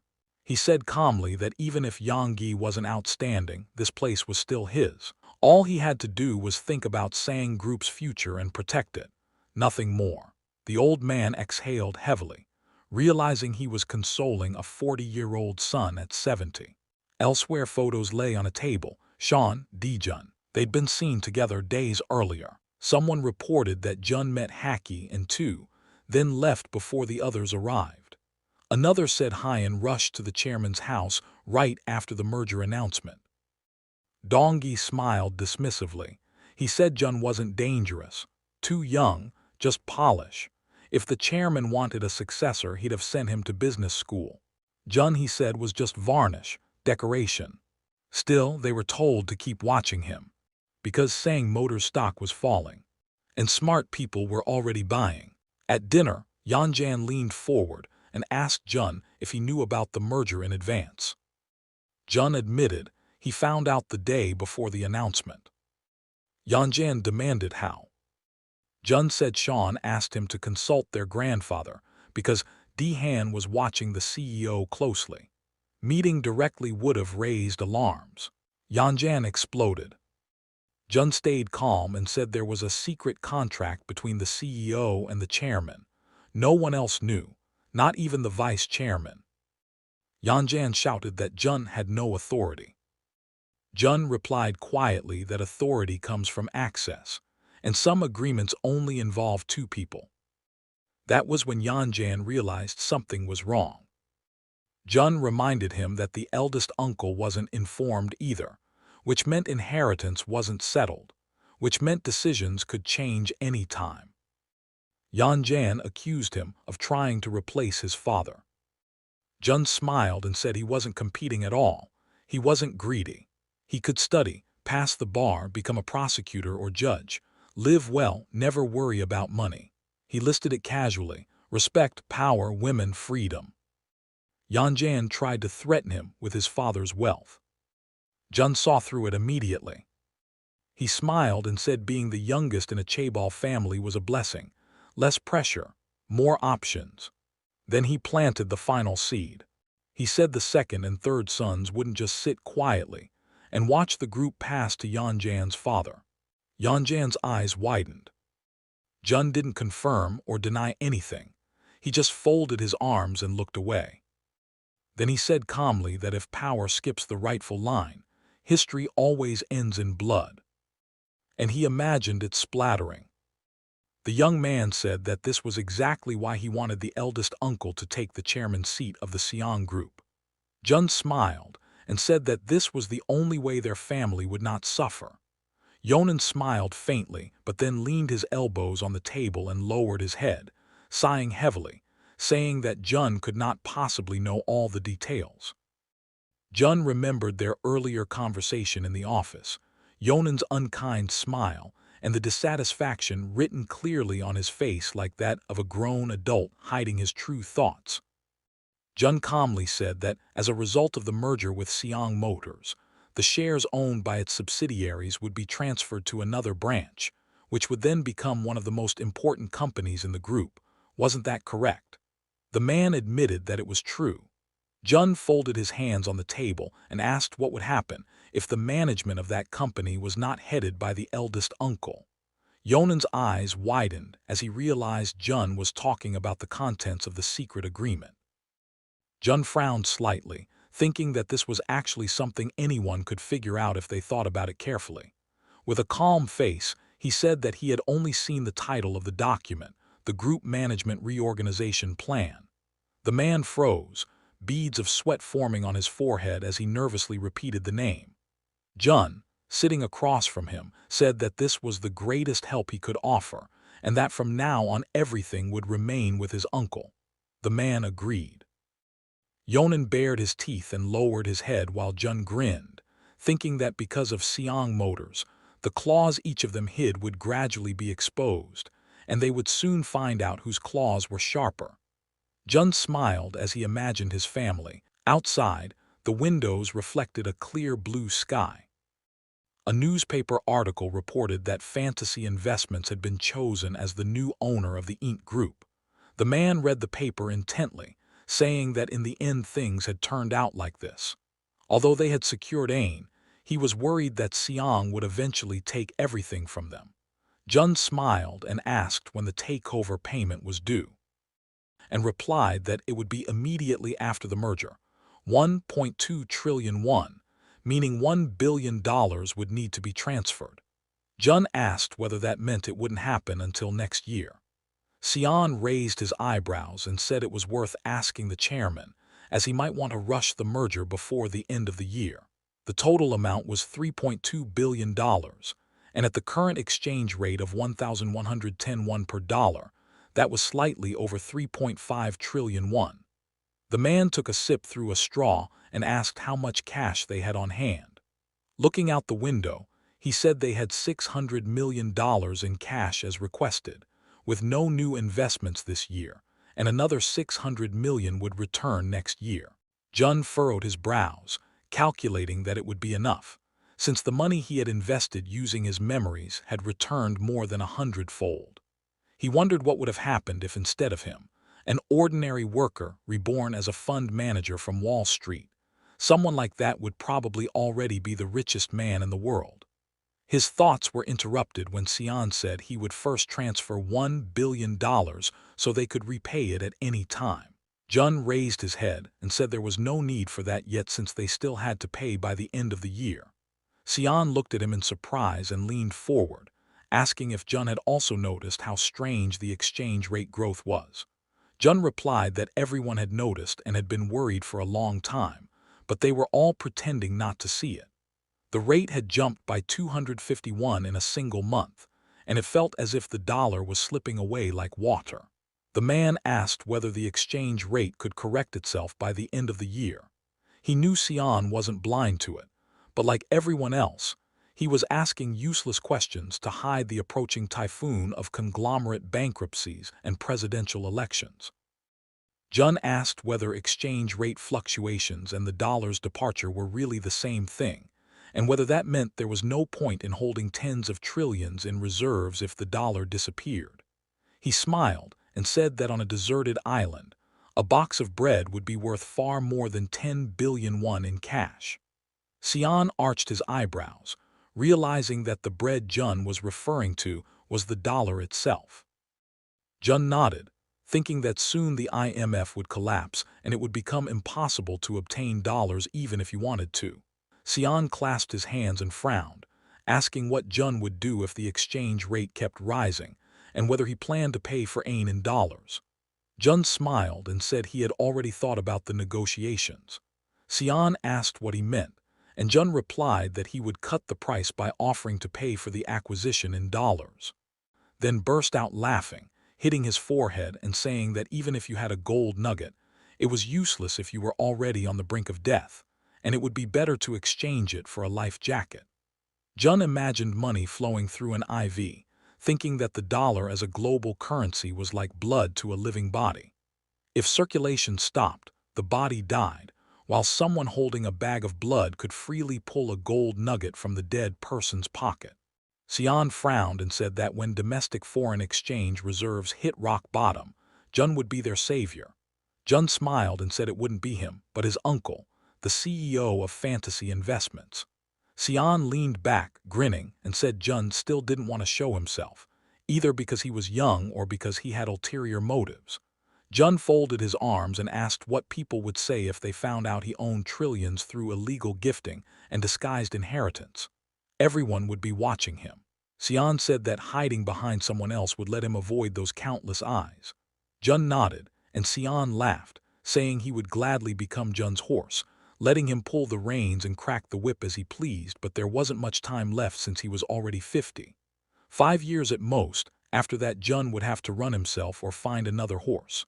Jun stood up in shock, asking if he meant retirement at 55. Xian smiled and said that with that much money, it was more than fair to enjoy life. Jun froze as Xian pointed at him, saying he was giving him 5 years because he saw him more as a nephew than his own blood. Otherwise, he would have already left to live on some secluded island. That night, the Xian group building glowed brightly under the sky. The man asked if it was true, and Jun replied that he had seen it with his own eyes. The man clenched his hand, remembering how his father had patted his shoulder and promised him the chairman's seat while secretly trying to reorganize management behind his back. Yonan froze, eyes wide, and the man cleared his throat, saying that if the merger split, they just needed to survive, since the structure would shake but not collapse. When Jun started to explain further, Yanggi interrupted him, saying everything was fine and that Jun should focus on stabilizing the steel mill and rebranding it as Xiang, telling him not to miss this opportunity to prove himself to his grandfather. Jun bowed and left. Alone, the man grabbed the phone and shouted for everyone from the planning department to gather immediately, then rubbed his eyes, knowing he had to act before his father made another strange decision. Later, Tio entered the office, apologized with a smile for interrupting, and joked that he might finally have time to eat a bowl of rice together. Dongi laughed and invited him to sit, saying he still wasn't sure who would benefit more from Ain and Xiang joining, though his father had done a great job. Tio replied that everything had happened so fast it left him confused. Dongi wondered whether the old man would really pretend ignorance to the end, then remarked that since the division had occurred, President Cho was no longer related to Xiang, and Tio must be upset. Tio looked at him silently, then asked whether Dongi was serious or testing him. When Dongi insisted it was just idle thought, Tio replied calmly that instead of joining Xiang, Ain had simply been absorbed. Realizing his mistake, Dongi broke into a cold sweat. Tio then spoke about his 30 years as chairman and recalled the only time he had ever protested, during an oil crisis when they flew to Texas and shared a single steak. Dongi laughed, saying American steaks were always huge, but Tio coldly replied that he had wanted his own portion. When Dongi realized that even a steak wasn't divided, he understood that the group would never be divided either. Tio said that if you take too much, you just eat it all, and Dongi smiled madly, vowing to finish a 600-gram steak himself.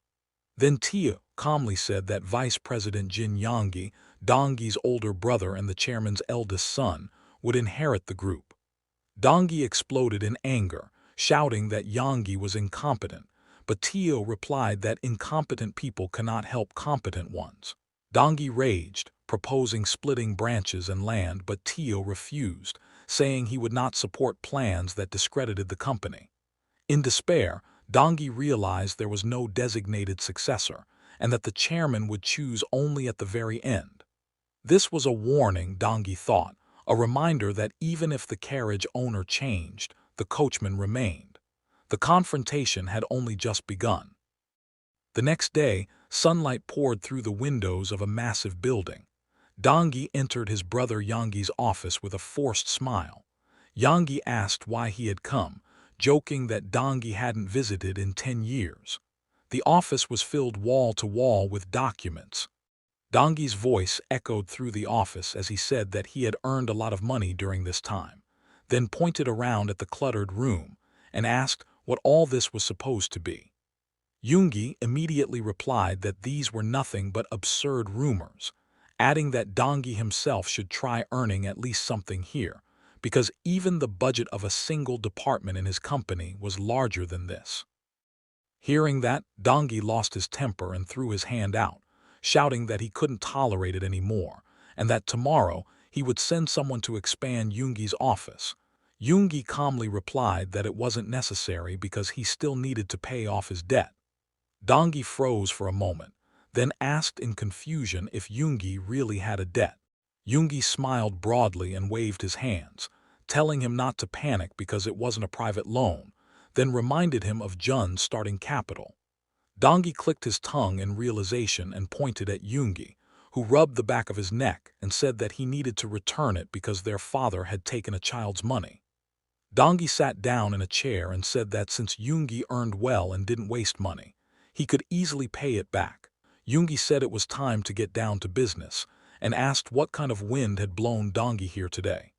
Dongi leaned back against the chair, thinking silently, then asked whether Yonggi really intended to keep walking this path.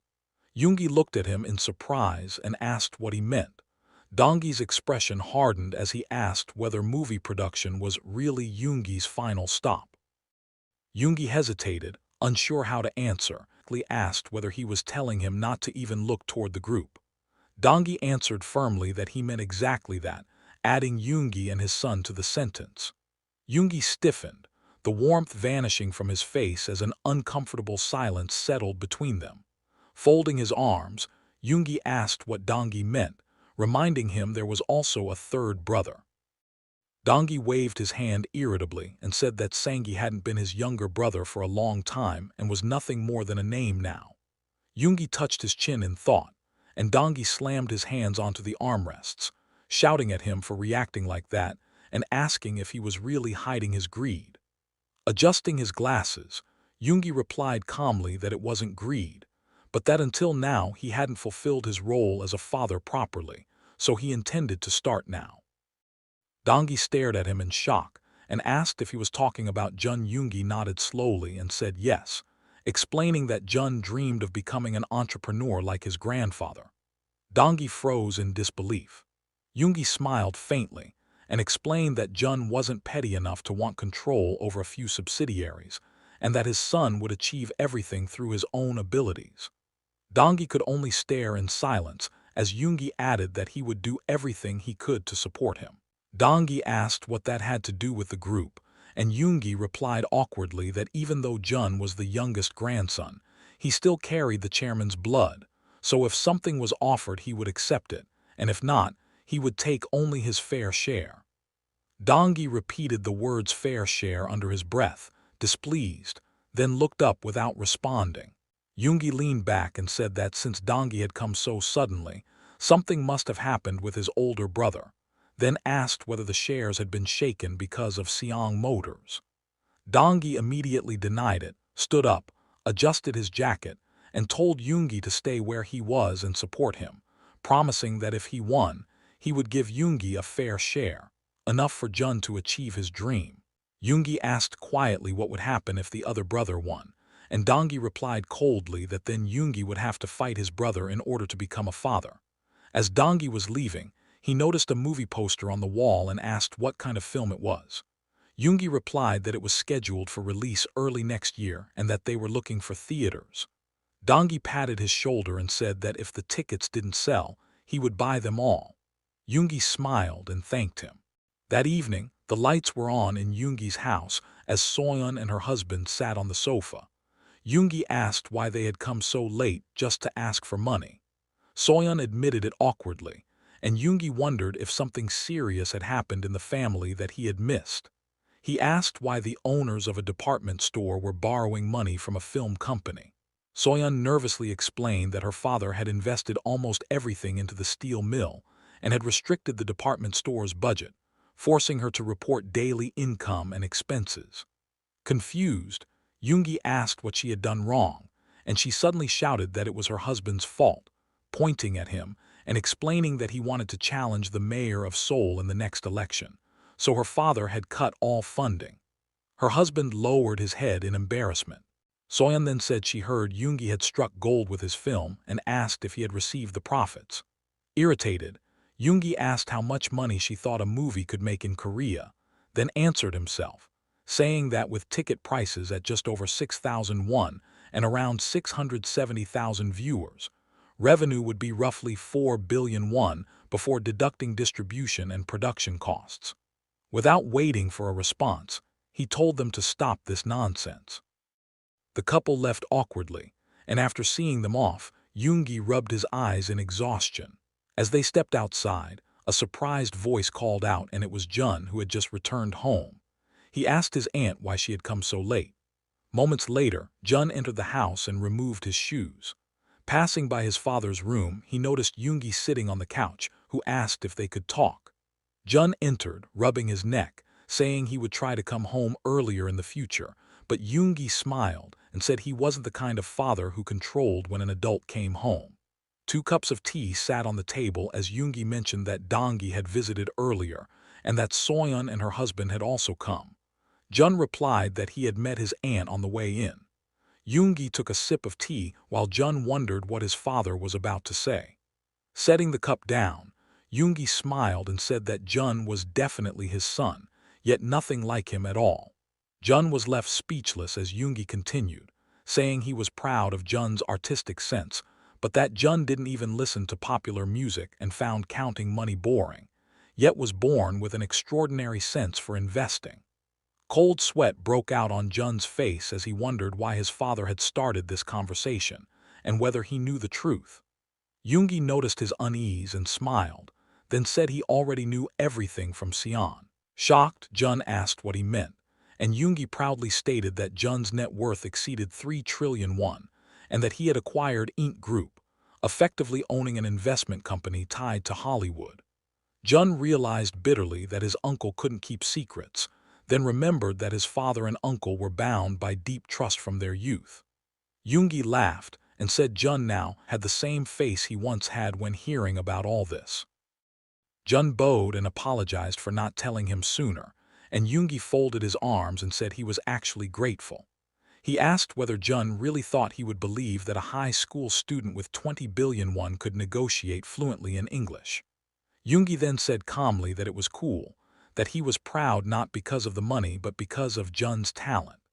He asked whether Jun wanted to take over Seong Group, and Jun replied that it was only a tool, not his goal. When asked about his dream, Jun said he wanted to build a conglomerate that surpassed Seong Group, starting from scratch and acquiring subsidiaries from Seong and other conglomerates alike. Yoongi asked in disbelief whether Seong Group was just a stall to him, and Jun replied that he didn't want to be handed the company but wanted to earn everything himself. Smiling contentedly, Yoongi said that if that was his son's dream, he had worried for nothing. He admitted he had been considering confronting his brothers or negotiating for cash or shares. As he left, he said he hated quarrels and negotiations that hurt his pride, wished Jun good night, and told him to sleep. Jun reached out in confusion, insisting everything was wrong, But outside, under the night sky, Jun's voice echoed again as he asked to speak with his father a little longer. An image appeared of several classic cars lined up in a parking lot. With his hands in his pockets, the protagonist walked slowly between two rows of vehicles and glanced around, noting just how many had gathered here. He climbed the stairs toward a massive building, where more than a dozen men in suits were seated around a huge table. Yahello spoke first, stating that foreign currency flowing into the company must not be spent, not dollars, not yen, not even marks. He said urgent foreign payments still had to be handled because banks were refusing to release their dollar reserves and were holding onto them tightly. With his hands folded and eyes closed, the gray-haired man sat in silence. After a moment, he opened his eyes and asked whether anyone had tried contacting the deputy prime minister. Looking around the room, he asked if they had called him. The chief secretary lowered his gaze and replied that the calls were being ignored. Grinding his teeth slightly, the chairman said it was obvious, since the call was effectively coming from him, and politicians were now avoiding businessmen altogether. Lifting his head, he coldly asked what the maximum amount was they could gather by collecting all unclaimed funds within the group. Hatch answered that if all urgent payments were completed by year-end, it would be a little over 400 billion won, since the acquisition of hand steel had already been paid in a lump sum, and money was still flowing there. Yang Cha pressed his lips together, then raised his head and spoke loudly, telling everyone to listen carefully. He declared that instead of giving away money they were supposed to give, they should demand the money they were supposed to receive immediately and convert it into dollars at once. A dark-haired man with glasses said that even offering above market price wouldn't work because there simply were no dollars available. Someone said that an economic singularity was approaching, and that even if the exchange rate hit 3,101 per dollar, dollars would still be impossible to obtain due to severe shortages. The chairman pursed his lips and closed his eyes, and the room fell silent. One representative adjusted his glasses nervously, and someone mentioned Ain. The chairman suddenly opened his eyes wide and impulsively asked if they truly had a secret vault of dollars. The chief secretary replied that not exactly, clarifying that the acquisition price was 1.2 trillion won. The chairman's eyes widened further as he leaned forward and struck the table, smiling as he exclaimed that this was fantasy money, crisp green dollars that definitely existed. Hatch nodded with a smile and said they could exchange currency worth 1.2 trillion won and easily cover the remainder with a bank loan, since there was only a dollar shortage, not a won shortage. Two executives turned to each other with excitement. The chief secretary added that they could even absorb all of Fantasy's dollars by issuing bonds to the Xinjiang Group, as long as they offered higher interest than Fantasy Investment's annual returns. One man asked whether Fantasy would accept such an offer, even with interest. Hatch replied that 1.2 trillion won would need to be exchanged at the current rate. Another clarified that he was referring to interest on bonds for the remaining dollars. Lowering his head, the chairman chuckled, then suddenly burst into loud laughter, declaring that he would handle this problem himself. The man with glasses and the brown-haired executive both stared at him in surprise. Folding his hands confidently, the chairman said he was very close to the owner of Fantasy Investments. The chief secretary hesitated and said that CEO Xian was no ordinary man and knew the true value of his dollars better than anyone. The chairman smiled wider and said Xian was only a manager, not the owner. Several people froze, mouths slightly open, exchanging suspicious glances. The chairman asked why they were starring and told them not to overthink it, saying it wasn't his money anyway, and asked where he would even get that many dollars since his own pockets were empty. A gray-haired man touched his chin while Hatch stepped back silently. The chairman slammed his palm on the table and ordered everyone out, warning them not to speak to anyone about his instructions and to follow them precisely. One by one, the men in suits exited through the wooden doors. The chairman folded his hands and looked at Hatch, who bowed deeply and left. As he exited, he glanced sideways thoughtfully. The chairman smiled faintly. Downstairs, several men in suits descended the steps, chatting cheerfully. The protagonist sat on a red sofa watching them, nodding how animated they were, sipping drinks through straws. He thought it strange, since this was supposed to be an emergency meeting about countermeasures for a crisis, yet no one looked worried. He wondered if it was because Xinjiang Group dominated the economy and still had overwhelming financial power. The chairman approached him with open arms and a bright smile. The protagonist asked what he was so happy about, rolling his eyes internally and jokingly thinking they might have chosen him as successor, immediately dismissing the thought as impossible. Yahello suddenly asked whether the protagonist was the owner of fantasy investments. The protagonist pressed his lips together and stared silently at his grandfather. Sitting down across from him, the chairman said that today they would speak not as grandfather and grandson, but as owner to owner. The protagonist asked why so suddenly and joked that it was frightening. The chairman smirked and said not to pretend, since curiosity was written all over his face. Looking away, the protagonist thought it wasn't his expression but his grandfather that was the problem. He reminded himself that negotiations belonged to the one with leverage, and while neither side seemed to have it openly, both held hidden cards. He knew his own card but not his opponent's, which made his grandfather's calm expression unsettling in the face of an approaching currency crisis. Leaning back in a chair, the chairman asked whether the money for the AIN Group acquisition was prepared. The protagonist touched his chin and asked what was being planned, saying the funds could simply be transferred from an overseas account. Smiling, the chairman said they were naturally in dollars. The protagonist's eyes widened as he understood everything. His grandfather needed dollar reserves before the crisis hit. He confirmed that the funds were in an American bank. The chairman raised his hand and asked him to exchange them, specifically 1.2 trillion 200 billion won. The protagonist confirmed calmly, stating that at the current rate of 1,201 won per dollar, it amounted to $1 billion. The chairman suggested doing it tomorrow. The protagonist's expression shifted as he laughed lightly and said he didn't want to. Shock spread across the chairman's face as he asked what he meant. With his eyes closed, the protagonist replied that there was no reason to complicate things, since he could simply transfer the money directly to the creditor bank and avoid exchange altogether. The chairman's eyes widened as he asked if that was truly possible. The protagonist smiled and confirmed it, adding that he had eyes and ears and could clearly see the dollar's relentless rise. He said that the merger of Xinjiang and AIN Motors should be completed first, with creditor authorization signed before payment, and that paying later would only benefit him. The chairman continued to stare at his grandson in disbelief, as the protagonist calmly concluded that delaying payment was not disadvantageous for him at all. He studied his grandfather carefully, wondering if he had pushed too hard. Yahello suddenly chuckled, lifting his head and laughing loudly, declaring that everything was exactly as expected from his grandson and that he was becoming more interesting. The protagonist watched him calmly, thinking that his grandfather was still a snake buying time with laughter. Smiling, Yahello offered 1,500 won per dollar. The protagonist told him to try again. Gritting his teeth, the chairman raised it to 1,600. The protagonist said he wasn't interested. Annoyed, the chairman reminded him that all those dollars originally came from land he had donated. The protagonist replied calmly that it was a deal. As a child, he studied hard, scored perfect grades, brought joy to his grandfather, and received land in return.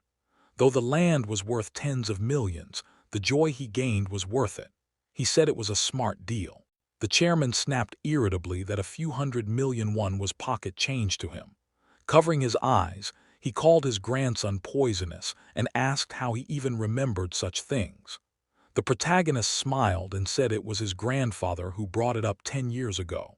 The chairman sighed, saying he seemed to be giving in, then told him to name his price. The protagonist shifted slightly and said the scales were unbalanced. He was buying dollars that would soon be worth more than gold with one that would become worthless paper. He told his grandfather to put something else on the scale. The chairman asked if he really thought the one would fall that far. The protagonist replied that if money couldn't buy dollars, it was no different from toilet paper.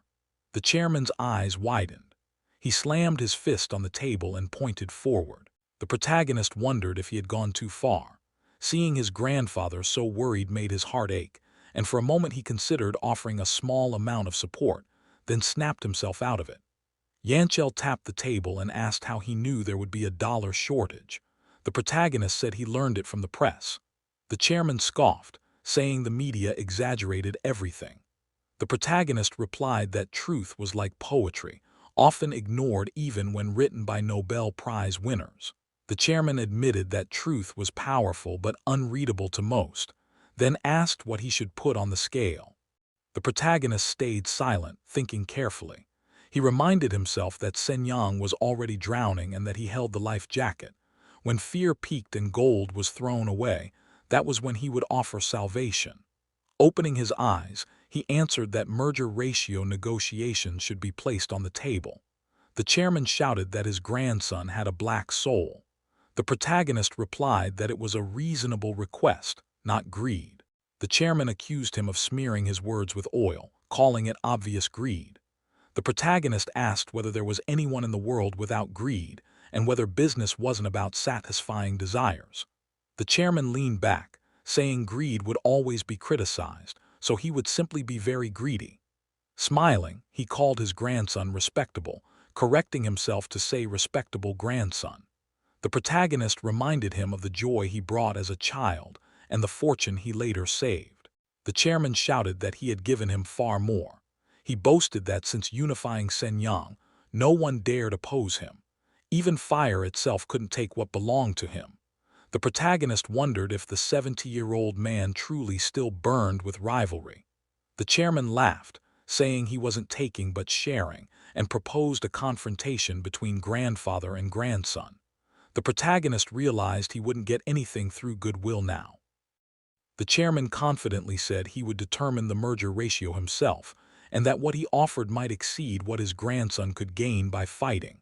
No grandfather would be stingy with his grandson. The protagonist stared silently, then smiled and said that as a respectable grandson, how could he rob his grandfather of joy? The chairman smiled, satisfied, and despite that, the protagonist rejected the proposal with a confident grin. The protagonist asked calmly what the second option would be. The gray-haired man looked at him seriously and replied that it was not really an offer at all, that this was usually called a threat. He added that once he moved forward, the boy would regret rejecting the first proposal.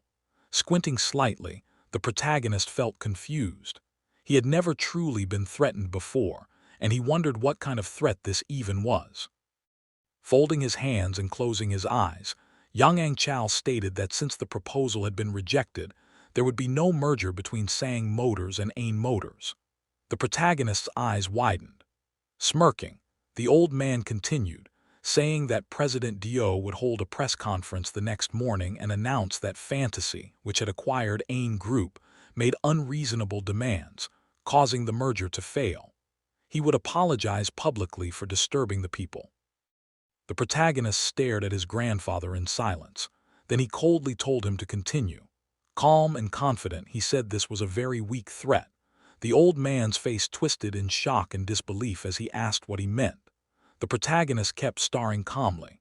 Annoyed, the chairman shouted that if the acquisition failed, he would interfere however he pleased, and that the boy was being frivolous about acquiring the company. The protagonist looked away, thinking something was deeply wrong. He wondered if his grandfather believed that without the merger, Ain Group could not be taken over. Turning back, he said that since the merger was the first condition of the acquisition, the situation had indeed changed, and now it was a real emergency. The chairman looked genuinely shaken. He then declared that there was one thing that would never change. When asked what that was, the veins in his neck bulged as he said that his influence would remain constant. If the merger was canceled, he could call the creditors, the banks, the Blue House, even the National Assembly, and stop the takeover. He asked if the terms would then be reconsidered. Calmly, almost indifferently, he looked away and said that in the current situation, influence no longer worked the same way. He explained that the government had already injected $11 billion into the foreign exchange market, and the rate was still skyrocketing. Korea's usable foreign reserves were only $2 billion, and even the deputy prime minister had publicly admitted they were seeking loans from friendly nations. The chairman stared, stunned, as the protagonist said that influence had not weakened, it had disappeared. Everyone was struggling to survive, and no one would answer calls anymore. He told his grandfather to take the situation far more seriously. He added that it didn't matter whether influence worked or not anymore. In fact, it was better this way because there would be no competing bets. Fantasy's bet would be the only one. He asked whether creditors would still favor Sang Group if it tried to buy AIN for 1.2 trillion won and ended up completely drained. With a calm smile, he said the chairman of Daehin Group must already be clutching his chest. The chairman raised his hand to interrupt, but the protagonist told him to listen. He said his grandfather was hoping this emergency would be corrected soon, but that hope was just desire. Calmly, with quiet certainty, he stated that this crisis would not pass and that the country would not escape it. The chairman listened in silence as the protagonist explained that people believed a nation like Korea could not collapse so easily, and that belief suppressed fear. But when collapse does not come quickly, anxiety grows even worse. The chairman asked if his confidence was truly unshakable. The protagonist replied that something unimaginable would happen in the coming days. Korea's foreign reserves were $2 billion, and he personally held half of that. When that money entered the country, banks and corporations would line up at Fantasy's door. Smirking, the chairman said that if the boy wanted to see him, he would need to take a number. The protagonist calmly replied that his grandfather was already number 0. Silence filled the room. The chairman finally smiled and said he needed to call Hatch and reconsider. The protagonist noticed that for the first time, his grandfather was stepping back. He said he was bored and wanted to finish the acquisition quickly. When asked if something was more important than this, he replied that he needed to shake the dollars in his hand and choose which company to put in his cart. Slowly, realization dawned on the chairman's face. He asked how many dollars the boy had. The protagonist said he could not show his wallet, but he was confident he could swallow Wang Motors as well. He explained that he planned to unite AIN Motors and Wang Motors, and if Sang Motors was added, it would rival Diane Motors. Smiling, he called it another gift to his grandfather. He said he would wait for the second proposal, but time was short. The chairman smiled, saying the threat still felt weak. He said calmly that nothing was over until it was over and reminded him those were his own words. He added that now, those words were no longer nonsense. The chairman burst into laughter, while later, alone, he sat tapping the table, troubled. He thought about the foreign exchange crisis and remembered his grandson's words. For the first time, fear truly took hold. He summoned department heads and issued emergency orders, demanding all export earnings be stored in dollars, foreign investments canceled regardless of penalties, and overseas bids lowered to secure immediate payments. Panic filled the room as sweat ran down faces. When asked if he had spoken to the Fantasy owner, the chairman confirmed it, admitting that even during the war he had not been this afraid. He declared that the one with dollars was strong. That night, preparations began. On November 19, 1997, the Deputy Prime Minister declared confidence in handling the crisis without the IMF. 2 days later, he publicly requested IMF assistance. The next day, a presidential address confirmed it. This marked the beginning of the IMF era. The stock index collapsed, credit ratings fell, banks were suspended, conglomerates went bankrupt, and signs were torn down across the country as the economy collapsed like falling Jenga blocks. The mirror-style building reflected the bright rays of the sun. Speaking sharply into his phone, he ordered them to pay for the takeover only after the merger was completed and told them to reread the agreement carefully. The deadline was February next year, which meant there was still plenty of time. His irritation flared as he asked why payment had to be made in dollars. He said he would give them 1.2 trillion won in cash, 10,000 won bills if necessary. He slammed the phone down and leaned back. When June asked if it was about Jail Bank, Sahin replied that chaos was spreading everywhere. He frowned at his nephew and asked how things had gone and whether Chairman Yang Chao was still hesitating. June flipped through a magazine and smiled, saying it didn't look like the old man was planning to give in since he was too stubborn. Sahin crossed his arms and grinned. He added that if his nephew matured a little more, he would never give in to anyone either. He remarked that June was trying too hard to extract more from his grandfather. If the exchange rate rose further and hit 2001 per dollar, Sahin joked. June replied calmly that he would be grateful, because then his 3 trillion won would become 5. Sahin rested his head on his hand and said that was exactly his point. Having 5 trillion won at the age of 20 was abnormal, so he was curious how it felt. June smiled and told him not to get too excited. He said he wanted to take that money and enjoy life as an aristocrat somewhere in Europe. Sahin looked at him in surprise and said that was actually possible. June asked which sounded better, being the chairman of a Korean conglomerate meddling in government affairs or a rich European aristocrat.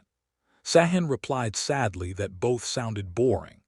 June smiled and told him to wait a little longer, saying he would become chairman himself and make sure Sahin enjoyed retirement like a European noble. Sahin shaded his eyes with his palm and agreed. As the sun set, the massive corporate building was buried in orange light. One department head stood before Yang Chao and vowed to succeed and repay his kindness. The chairman crossed his arms and told him to stop flattering him and focus on securing $2 billion instead. The man bowed and left. Hack stood quietly, watching the chairman. After a moment, he asked if Yang Chao could tell him who the owner of Fantasy was so he could try negotiating cooperation. The chairman replied gloomily that it wasn't necessary and said he would handle it himself. He ordered Hack to visit the opposition camp and deliver vitamins along with a message that if they provided $2 billion, the Federation of Korean Industries would actively cooperate with the next administration. Hack bowed and left. Alone, Yang Chao opened a black folder on the table and began reading numerical reports. 17.7%. That was the maximum share that could be allocated to Saying Motors. He thought about trading that influence not for $1 billion, but for a favorable exchange rate. He remembered his grandson's dark grin and recalled June saying he would bring everything back to Saying Group after the merger. But he knew that was unlikely.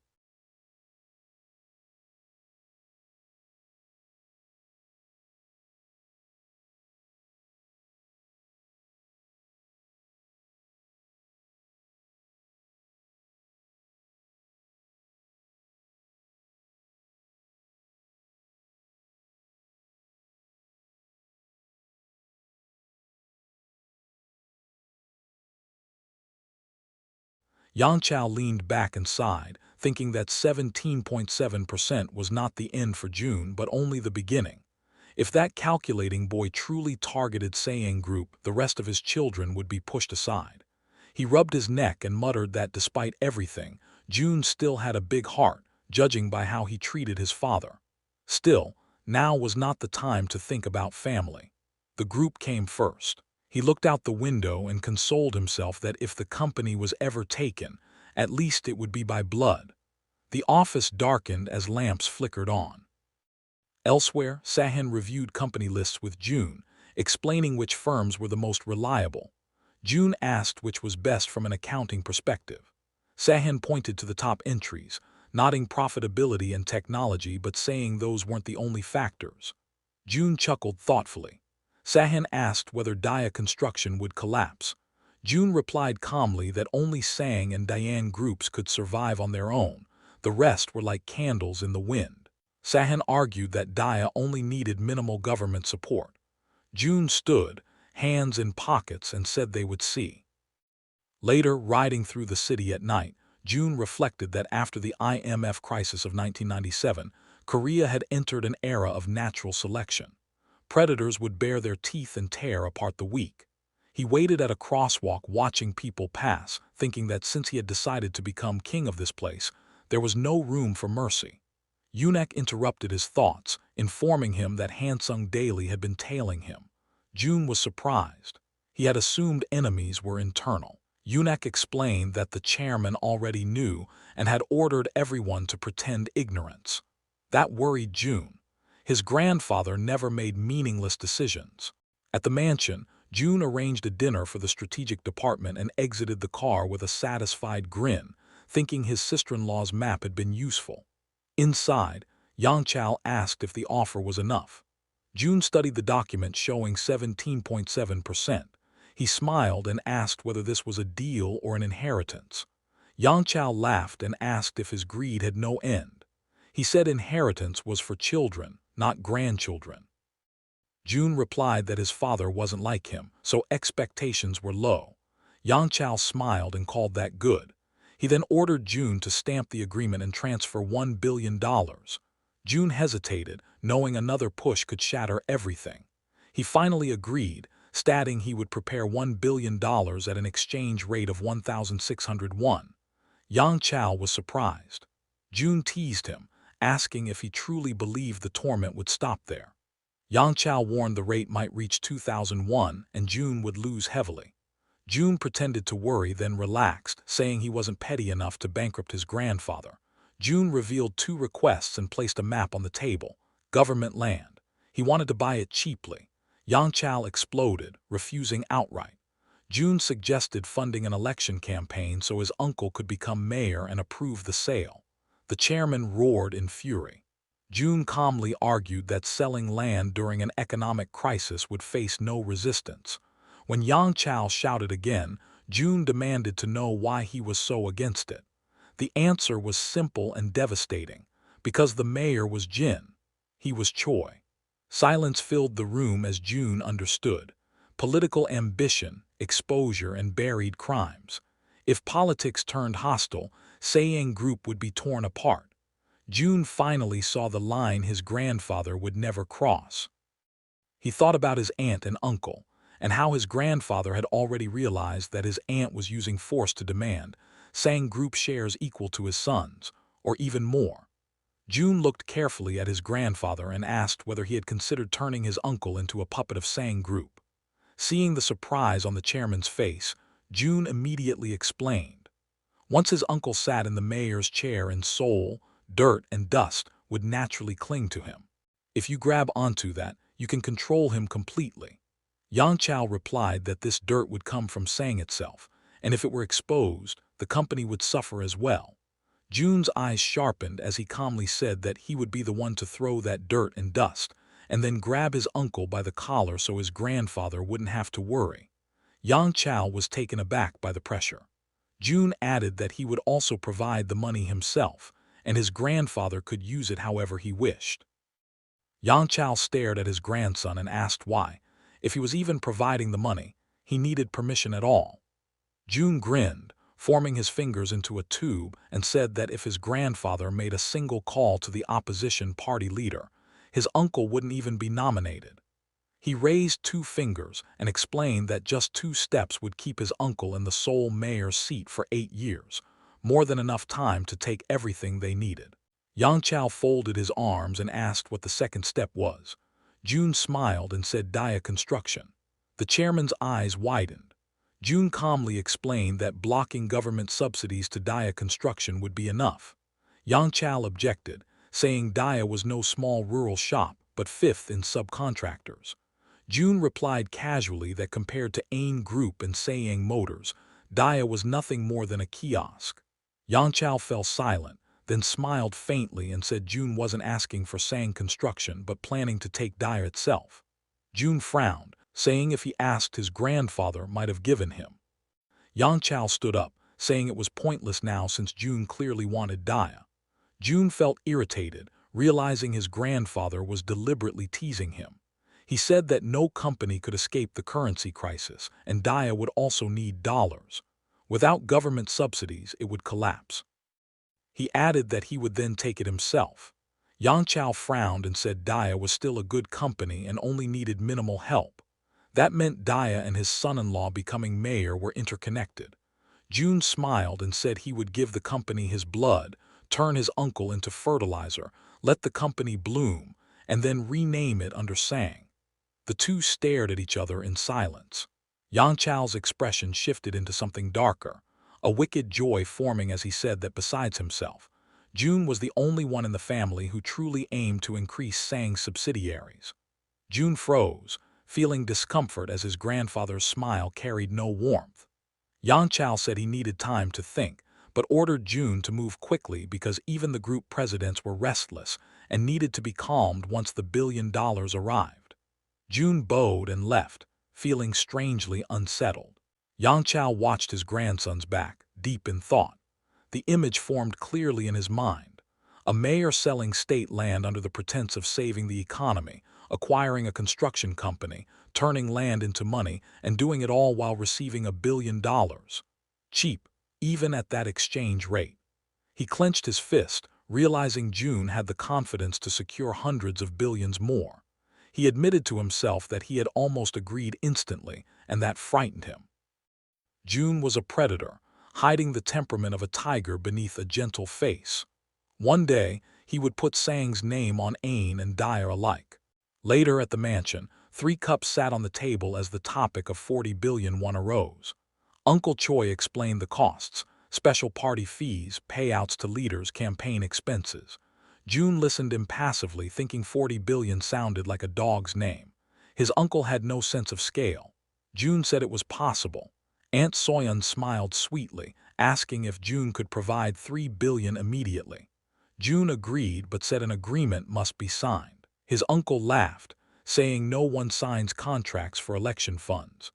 June calmly replied that money without receipts still needed agreements. They dismissed him as a child with too much money. June didn't correct them. Instead, he called Sahan. When Sahan arrived, sharp in a tailored suit, the atmosphere shifted. He explained that once money became a business, fear replaced arrogance. He handed June a confidential contract, warning him never to use it until retirement or exile. June smiled, saying he would give it to his grandfather. Sahan panicked, but June explained calmly that the contract was a leash, not a weapon. Later, Sahan asked about control of Sang Group. June said his grandfather would give everything but his soul. Sang didn't understand. June explained that the chairman knew he was the only worthy manager, but greed and ego prevented him from giving power freely. Sang asked about his chances. June said he didn't know. When heart and mind fight, mind doesn't always win. He decided to treat inheritance as a bonus. Curious what happens next? Tap that cheeky bell, subscribe, like, and share.